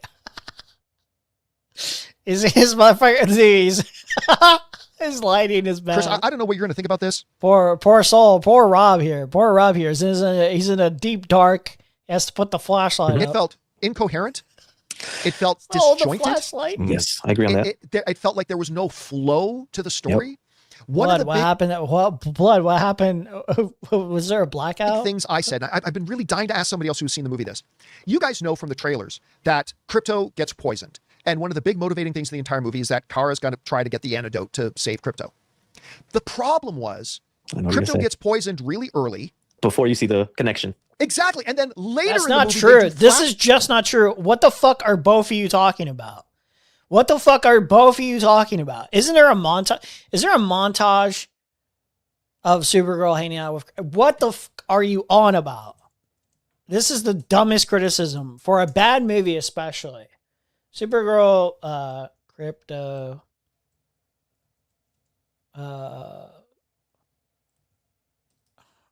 scene, I guess, compilation or whatever. Do they have these like footage out or whatever? They show, even showing the fucking backstory, how much she cares. They give it a little bit extra, but like they were handing out in the beginning of a fucking film. There's like a little montage of like them hanging out at bars or whatever, chilling at home, watching movies together, just like typical shit like that. What are we talking about? Compilation. Like, I don't know what they're on about. I don't understand. What is this criticism? It's the dumbest criticism ever. Flashbacks to show the bond and the connection. Show the flashbacks. They showed a flashback, first of all. That's one flashback they showed later on. You don't need like flashback after flashback after flashback. What the fuck are we talking about? How would this made any more of a compelling motivation? Everyone's already on board. They've seen enough of like the bond. Everyone has a general understanding of a bond between a pet owner and a pet. Kara and Crypto. Huge, juvenile, beginner level mistake. What are you talking about? What did we watch the same movie? These are the kind of critiques I'm like, this is bad movie critique. This is actually literally just garbage movie critique. I do have to say. Unfortunate, because I expect better movie critique than this from all these people, really. They first not that I expect them to be perfect or whatever. We're supposed to buy into. We're supposed to feel this when crypto. I already felt it. What are you talking about? Everyone, dude. Poisoned, right? But and I'm sure we do. That was like the one thing I was like, oh yeah, I'm like on board. I'm on board for the motivation. I get it. It's like the John. Yeah, it's like the John Wick scene almost too, where it's like that's giving you just about enough to get you on board with John Wick's motivation. There's probably a little bit more for the John Wick sequence to get you proper into the motivation of why John Wick goes on a fucking rampage. But man, come on, bro. Everyone just understands from the beginning, even from the post-credit scene after like Superman. Like, come on, bro. What are we talking about? What are we talking about?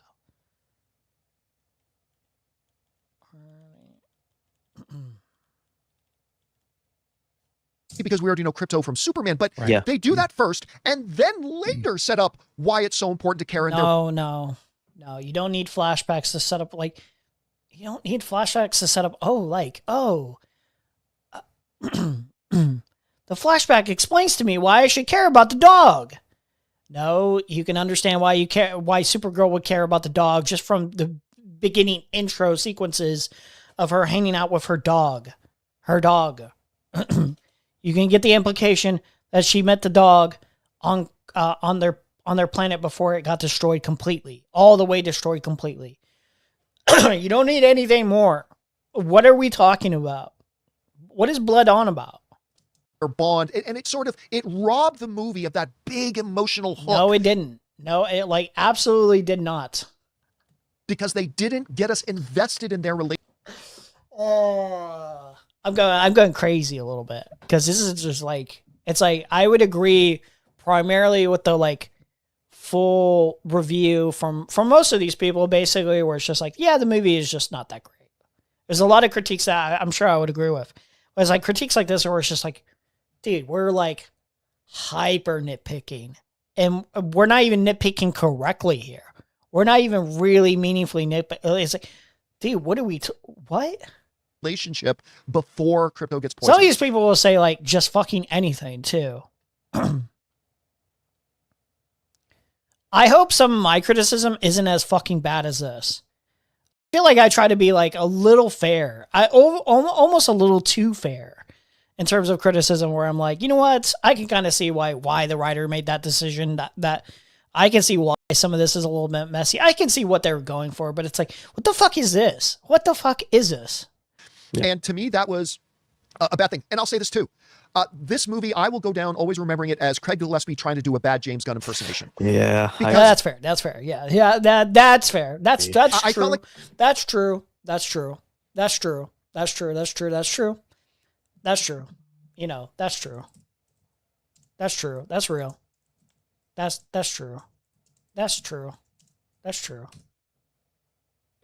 That's very true. That's true. Oh wait, dude, train wreck. Where's the train wrecks meme?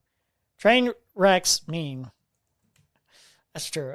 That's true, and yeah, that's pretty true. That's true, and yeah, that's true. That's true. That's true. That's pretty true. That's pretty true. I mean, that's true. Yeah, that's true.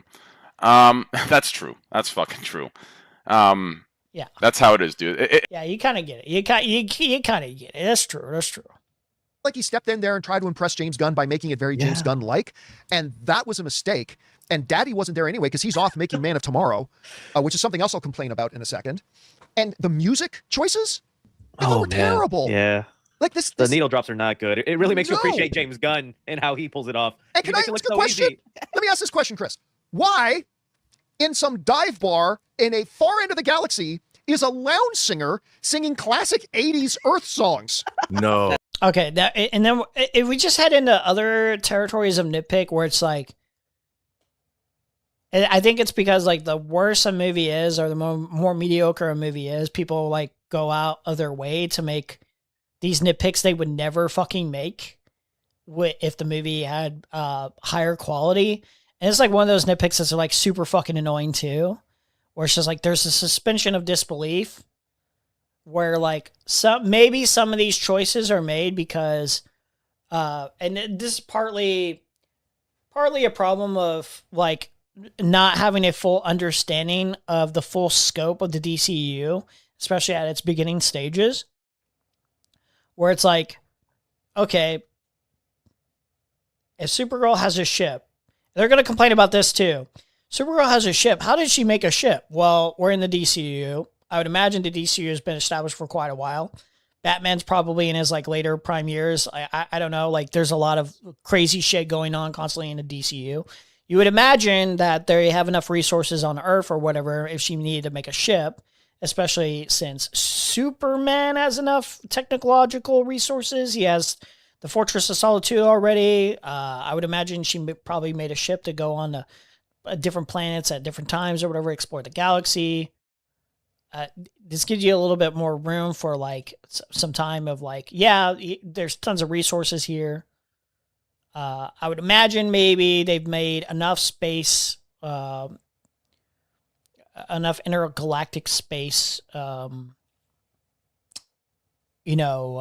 connections to where like maybe Earth or other place. Earth is like a place that relatively has a culture that a lot of different other planets probably pick up that culture from.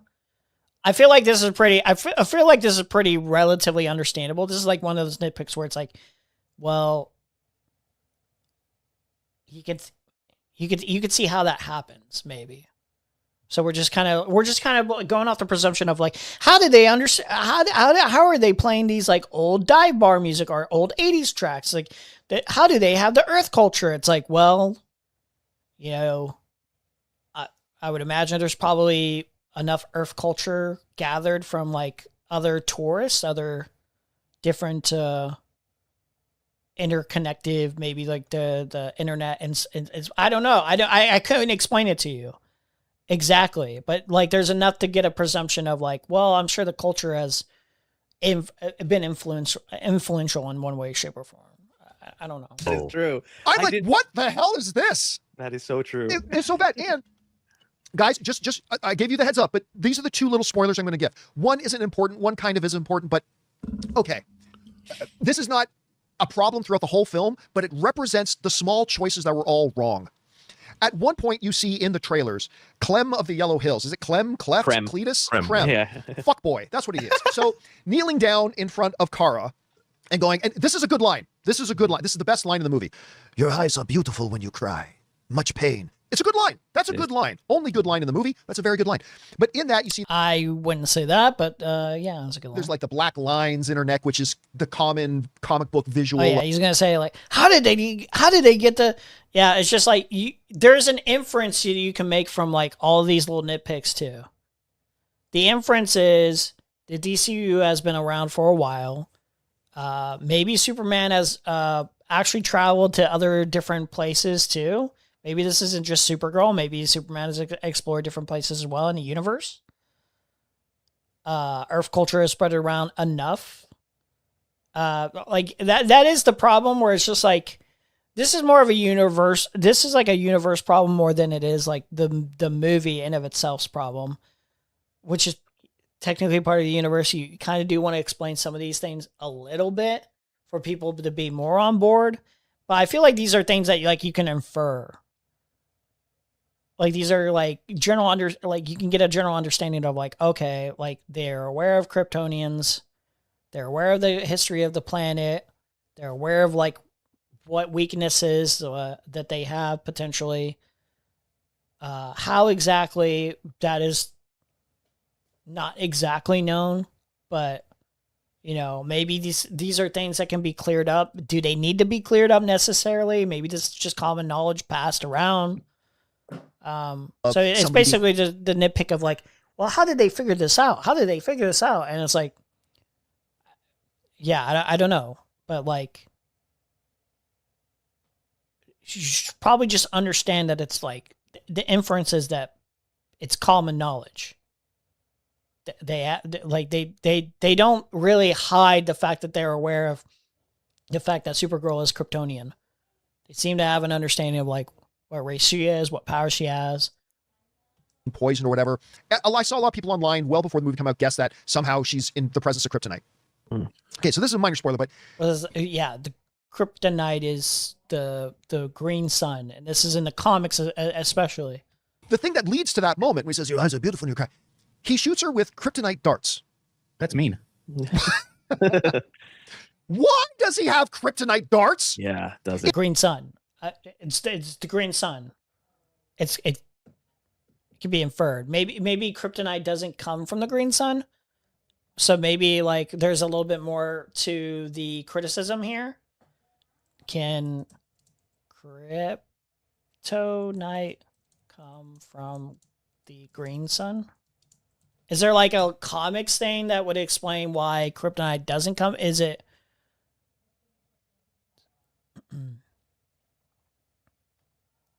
Can you get resources from like the green sun in of itself, like little darts? Maybe there's like an energy that you pick up from like the water, maybe? The water, potentially, from the planet, and the green sun affecting the water in a specific way over time, and they like... I don't know, you use like little science things or tons of research or whatever into making that like a weapon, a full-fledged weapon. It's a poisonous radiation, right? It's a unique poisonous radiation. It can be transmitted through any element except lead. Okay. So it can be transferred through anything except for lead. So you can just kind of infer that the green sun is probably the closest thing. It's like the kryptonite sun, basically. Can we just be honest? That's pretty much what it is. No? Is the green sun in and of itself kryptonite? Is the green sun kryptonite? Like, it basically operates like that, so why is it basically not? Like, if it operates like that, why can it not be inferred that these guys went to this planet, they have an advantage, they can utilize the resources, they already tried to trick her into, like, dying when they dropped her off there, when the green sun was active. Why would they not have, like, kryptonite darts? In fact, the bigger criticism you could probably make, to be honest and true here, and maybe this can be explained because like they had little time to make this happen. If you really wanted to like nitpick the fuck out of this, and then you wanted to debunk this nitpick by like overthinking this stuff, is that maybe they discovered that she's like super powerful, and it's such a rare occurrence of confronting a Kryptonian, right? That like they gathered whatever resources they could, and they were only able to make the darts that they had in time. They probably had more. The leader probably had more in store or whatever. So like somebody could have said, well, why didn't they make like a bunch of different weapons for this instance, you know, like plan ahead, have a bunch of like, you know, guns that shoots out, like maybe they didn't have enough time.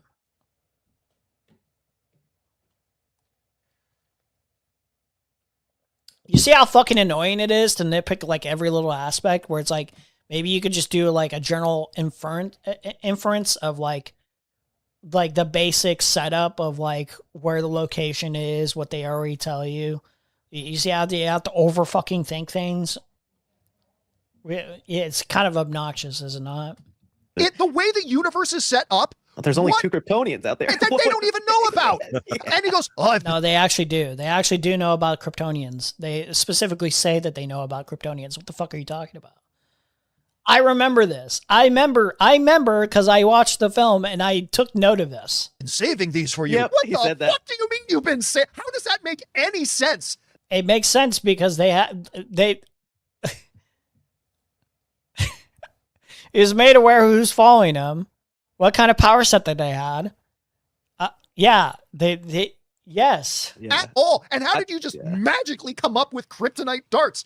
And it was just so utterly preposterous. Yeah. And that leads this is the big spoiler, guys. Okay. This is the big spoiler. It's not going to surprise. This is like the meme where you have to have everything spoon fed to the audience where it's like you can't make an inference that the world's settings, the universe in of itself is structured in such a way where like this is like common knowledge, even if they make it transparently clear that stuff like Kryptonians or whatever and like what their weaknesses are is basically common knowledge spread throughout like the text of the film. It's like it has to be spoon fed to the audience even more so than that. Oh, we have this, we have a Kryptonian and we know exactly, this is how we learned about it. This is the common knowledge spread throughout the galaxy. Like, okay. Any of you, all of you guessed this at the ending anyway, but I'm just warning you, if you want to jump away now, jump away now. But Chris, and I refer to Chris Rock because I know you haven't seen Supergirl. You're seeing it tonight, correct? Me? Yeah, you're seeing Supergirl Yeah, I'm seeing it in IMAX at 4. Thanks for the spoiler. So I'm about to give you a big spoiler at the end here. So the whole thing is, Kara, Supergirl, keeps trying to convince Rufy, the little girl with the sword, that no, you can't kill fuckboy Cletus because it'll ruin you. It'll ruin you for the rest of your life. And you'll never get over it. It'll damage you and destroy who you are. And it'll be so terrible. No, you can't kill him. Is he from Arkansas? And then at the end, Supergirl, like Rufy's got the sword to him, and she goes, no, you can't do it. It'll destroy who you are. It'll take away all your memories and you'll never have peace and blah blah blah. Just walk away, Rufy, walk away. So we know, okay, so Supergirl's gonna kill him. So sure enough, Supergirl kills him, right? But here's the part that kills me. After spending the movie verbal vomiting onto Rufy, oh no, this will destroy who you are. You'll never be happy. You'll never have peace. Throughout the whole movie of Supergirl, Supergirl is super troubled. She's discontented. She has no peace. She's just like her life. She's just a mess, right? Look, she works at Hot Topic. This is a problem with like, it's the meme of the Last of Us 2 where the message is basically revenge is bad. You know, like Ellie just goes out on a rampage to get revenge on, I guess, Abby or whatever. I don't know. I remember the story super in depth of character details. I've never played the game that thoroughly, but basically the like long end sequence, the short of it is basically killed numerous of the opposition on Abby's side or whatever to get to Abby, only to not kill Abby. That did not get the revenge. So it's basically like committed all these like killings, you know, all this death, only to not really fulfill out that revenge fantasy because revenge bad. It's like you're learning the lesson too late. But it's like the opposite a little bit with this where, well, that's not the opposite necessarily, but it's basically like Supergirl killing all the marauders, all the people in the way to getting revenge on Cletus for the little girl. But she's trying to say the message before. She's like, the revenge is bad, while basically going on the mission that would save her dog, but also as a side effect, basically give the little girl the satisfaction of some sort of, you know, justice or revenge.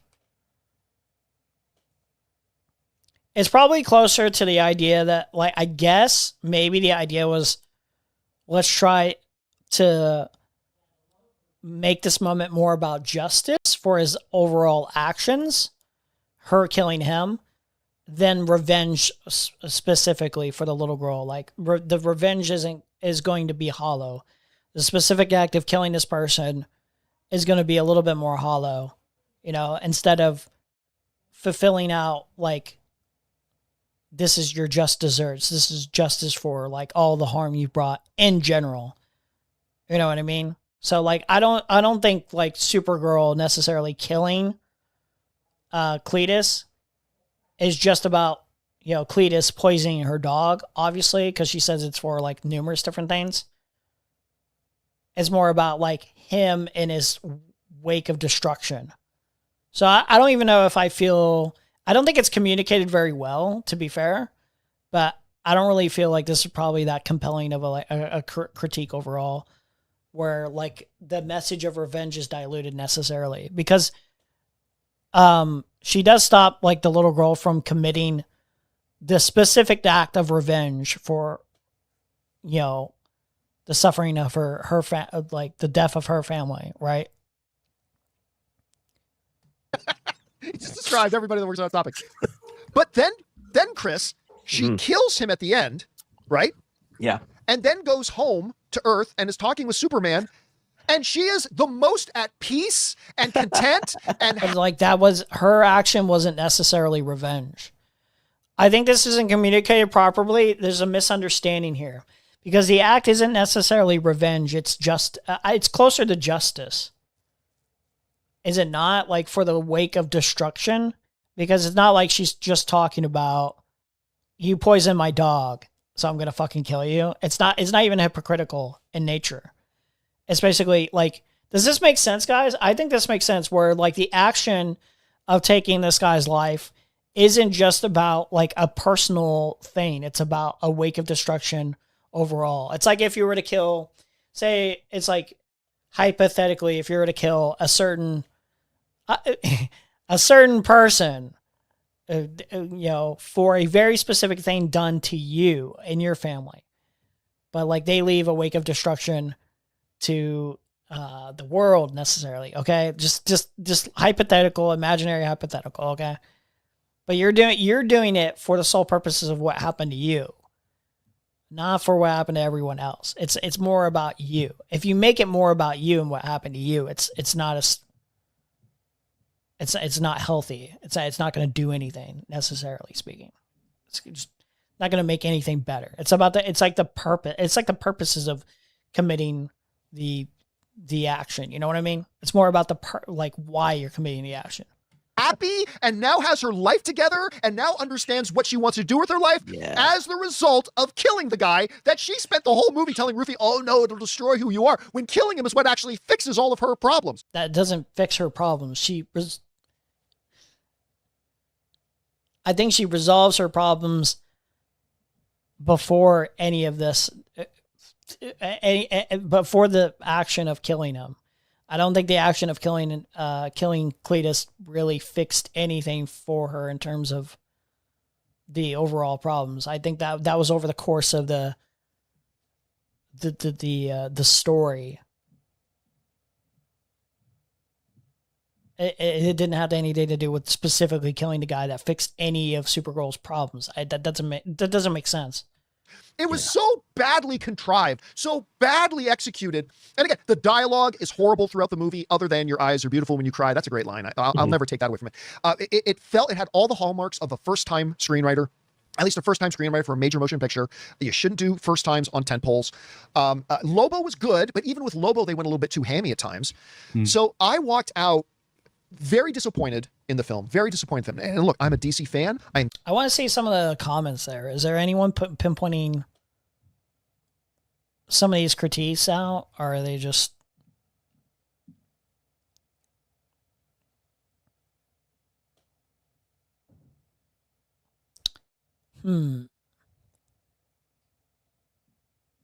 Yeah, am I being too nice to the movie? I don't... Maybe I'm being too... Maybe, like, I've seen so many bad movies that watching this, it's just like, you kind of understand there's, like, mediocre quality to the movie and its writing. But, like, when people pinpoint, like, specific critiques over here to such a degree, where it's just, like, it feels like, I don't know, unearned. I don't know. Like, some of these critiques are just not, are just poor. It's like you have poor media literacy at times, you know?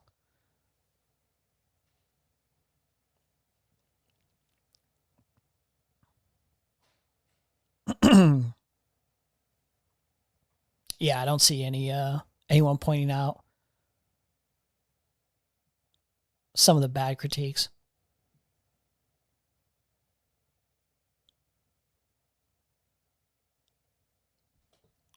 Yeah, I don't know. You said it's not as bad as Craven, Morbius, Madam Web, but based on everything you said, this movie just looks like it's as bad as all these movies. I will say, I didn't see Craven. I've never seen Craven. Did I watch any of Madam Web? I feel like I went into Madam Web and then I left. I think I just thought to myself, like, I don't really feel like sitting through this kind of movie. I think I wasn't in the mood. It wasn't even that it was bad. I knew it was going to be bad too. So I just remember sitting through Morbius and I was like, this is so fucking funny. It's so bad that it's so funny. I do remember seeing a little bit of Madam Web and laughing at it.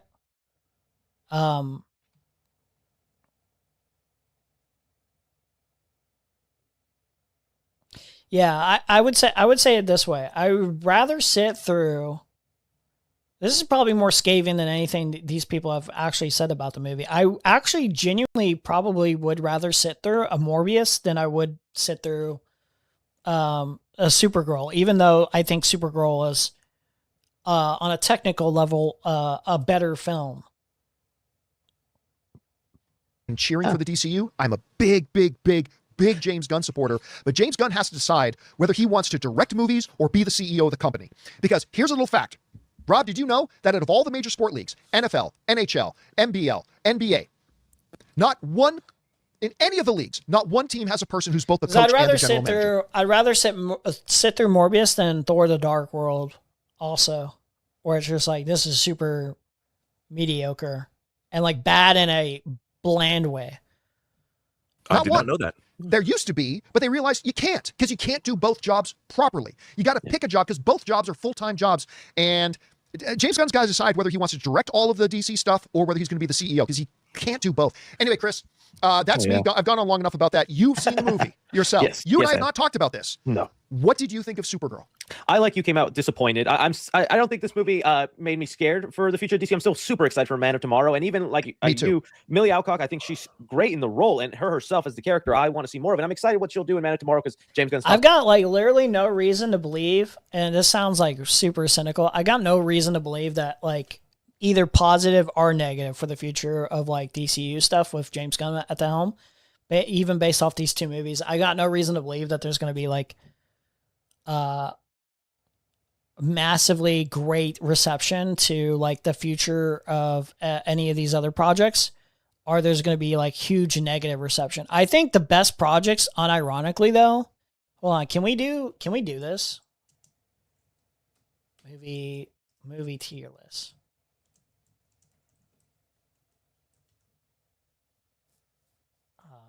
Tier list maker. I want the DCU, not the okay, can we okay, we'll just do it this way then. We'll just keep it simplified, I guess.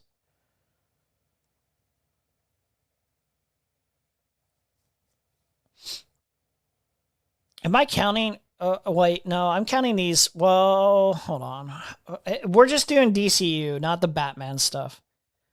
The Batman stuff, Penguin is awesome. The Batman is awesome. Those are like basically S tier projects. Maybe realistically, if like I thought about it more, they'd probably be like A tier projects, but like they're awesome, enjoyable experiences. Am I counting the Suicide Squad? Am I counting the Suicide Squad? You know what? I don't think I can count the Suicide Squad officially. I don't think I can do that officially. I have to start from their technical beginning. Their technical beginning was Creature Commandos. That's like a TV show, animated TV show. I think at its highest highs, there's like S tier moments, but it's not like it's pretty solid. It's pretty solid. I think like Creature Commandos is like a B. Creature Commandos is like a B. Okay, it's like a solid season 1. It's pretty straightforward. It's got some amazing moments. Maybe if I rewatch it, it'll be better, or maybe it'll be worse. But I think a B is fair. I think it's pretty solid. And then I have to dig through all of this really quick. We're just doing DCU, like straight up James Gunn's like start and finish. So it's not a lot. There's Peacemaker season 2. Included with the package is Peacemaker season 1. You have to like just presume.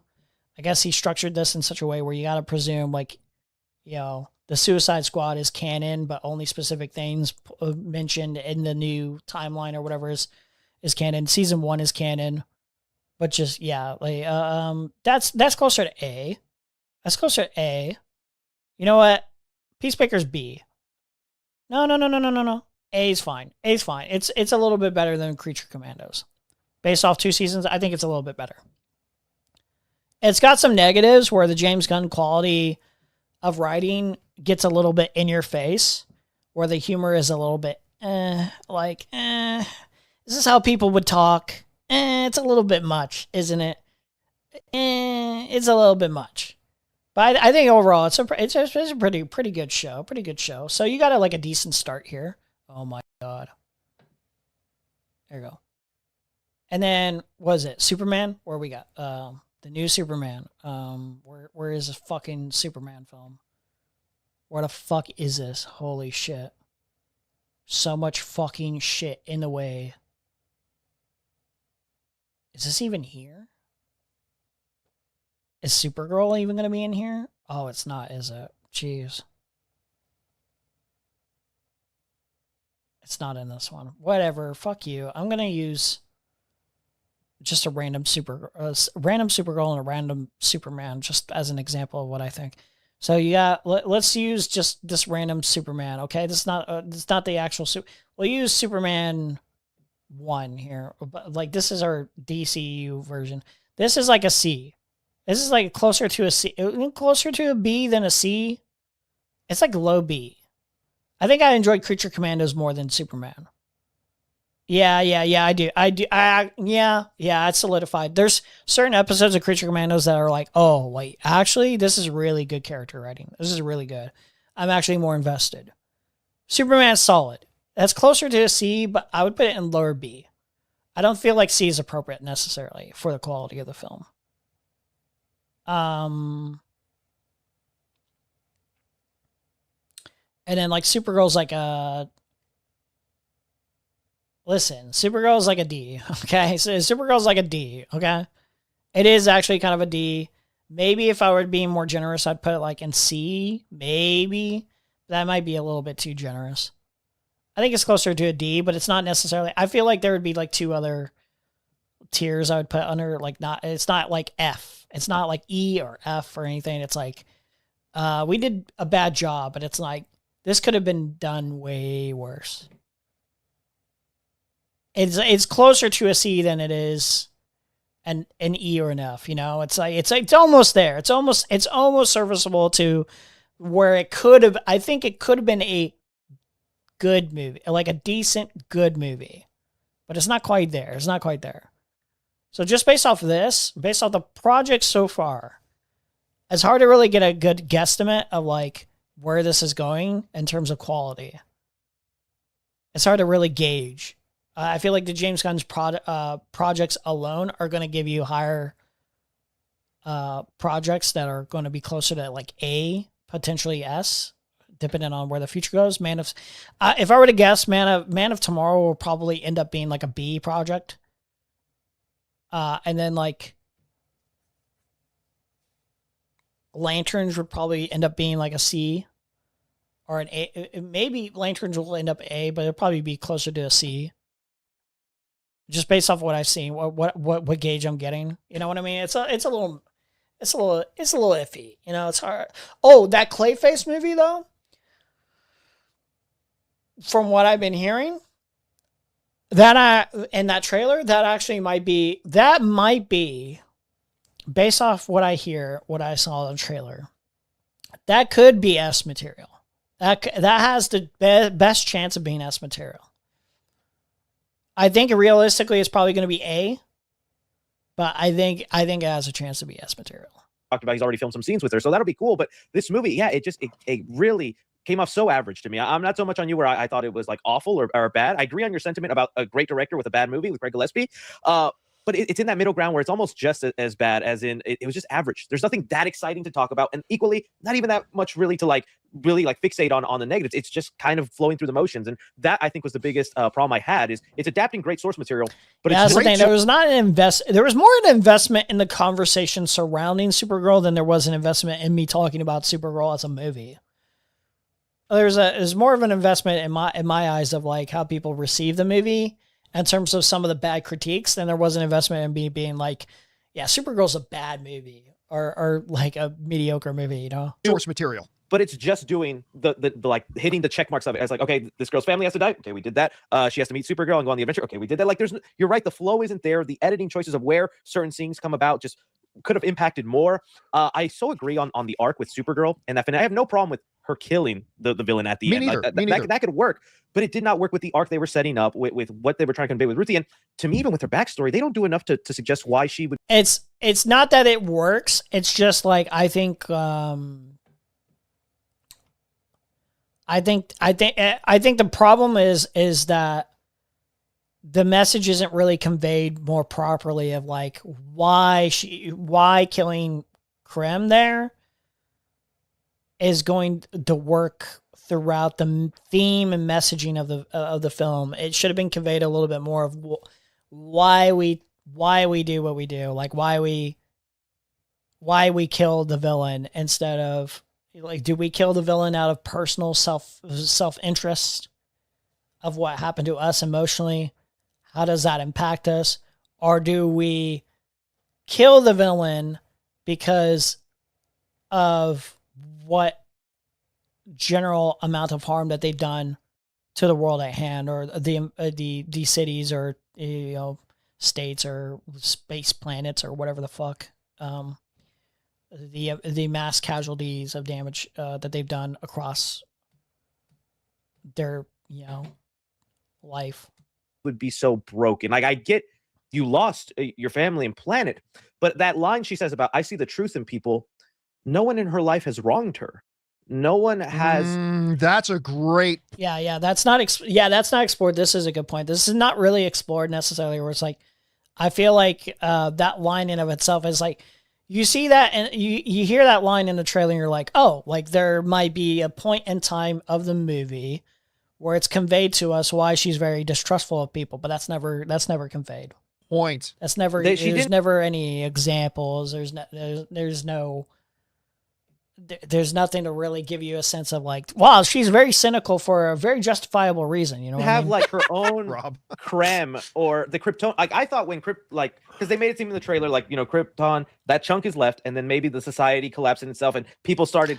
Like, if anything too, she like had really good parents from what I can gather, and she was around a very decent society.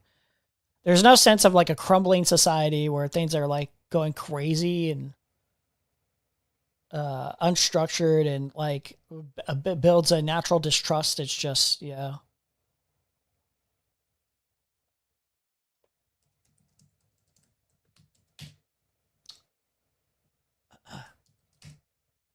Their true colors came out when like food ran low or something else. When you get the actual story, it's like, it's no one's fault. Like, there's nobody hurt you. Nobody made you feel that way where you like build this wall and hate people. Like, if anything, your family was great. It's like, where's this disdain for people coming from even when she meets Clark, he's nothing but nice to her. So it's definitely, there was some elements that I just felt like could have been better fleshed out, or is there more to it? Maybe that was left on the editing room floor. I don't know, but I agree with my disappointment. And man, James Gunn no, I understand with him. He talks a big game about, no, our scripts are finished. Our scripts are great. We're not doing it like Marvel. And I'm just like, yeah, yeah. We go through the time and check our scripts. We do double the efforts. Okay, bud. Okay, bud. Okay, bud. Okay, cope. See, what's the new onslaught of DC projects do? They have like a bunch of animated shows where it's like absolute Batman, Joker, Laugh Riot, where it's like Joker's like becoming a vigilante to figure out who killed Batman or some shit like that. And yeah, whatever. More, give me more Morbius. Give me a more verse. Give me the more verse. Give me the more verse now.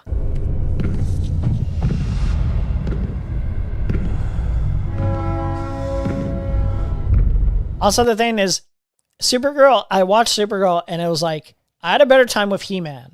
I watched He-Man and it was like, it wasn't that much better of a movie. It wasn't that much better of a movie. I will say it wasn't that much better, but it was like, it was more enjoyable. There was more enjoyable aspects of like this goofy fucking stupid He-Man movie. I will say it was more enjoyable than Supergirl.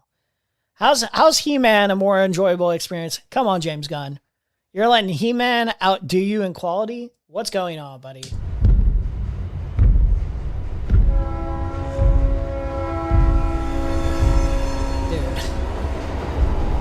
It's so cool.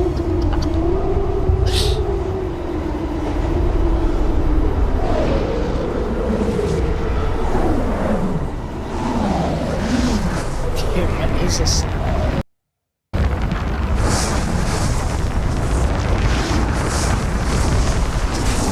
He looks confused here.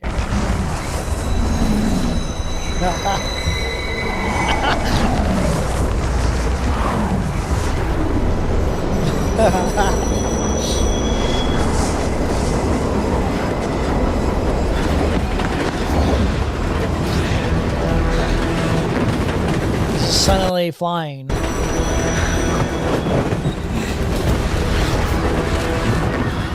Dude, it's so ridiculous. This movie's so ridiculous. You gotta love it.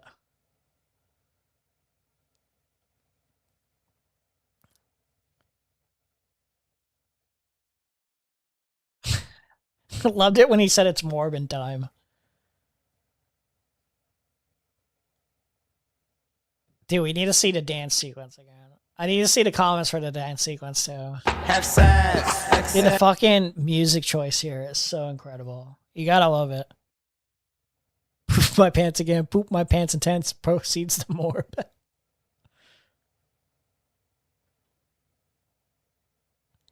In the beginning of the scene, you hear the song saying, have sex. This is what the filmmakers want you to do instead of watching Morbius. Put my hands against. Put my best against. Put my tongue a tongue. Or put my spend a spend. Have sex. Excel. So good, dude.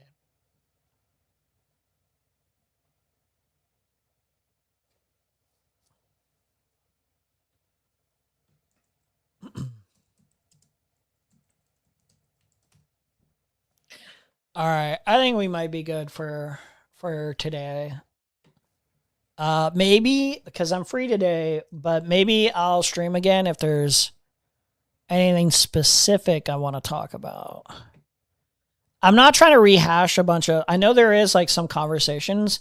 Maybe if I watch, I know 18 Underground has some conversations with like Darius in real life.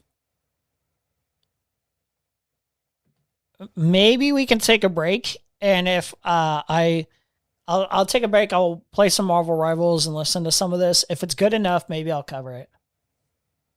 2 or 3 years, and I really didn't have anything happen when I was staying in my place in Arizona. Okay, like I kind of do want to listen to this. I do kind of want to cover this, but I want to listen to see if it's like if there's like cinema here, you know. But I don't want to just cover it for the sake of covering. You know what I mean? Like you don't want to cover just things just to cover it. It's just like, especially if you haven't listened to it before.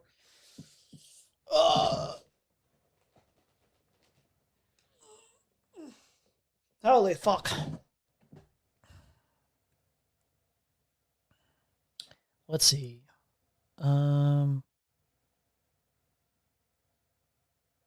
Yeah, guys, let me decide if I want to cover this later. I want to just listen over this, chill out, maybe get something to eat, play a game or two. And then we might come back. No promises. We might come back and cover some of this.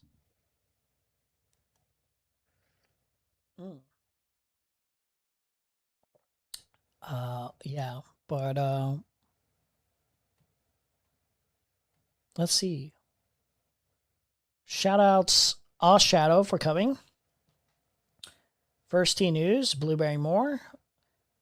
Webmaster 4531. All right. We might be back. No promises. I will let you know if I'm coming back, though. I'll give you a notification. Also, feel free to leave content suggestions of stuff to cover. If there's enough interesting stuff to cover and content suggestions, we can go over stuff like that, too. I have to bring up my own chat. I didn't do that today, did I? There we go.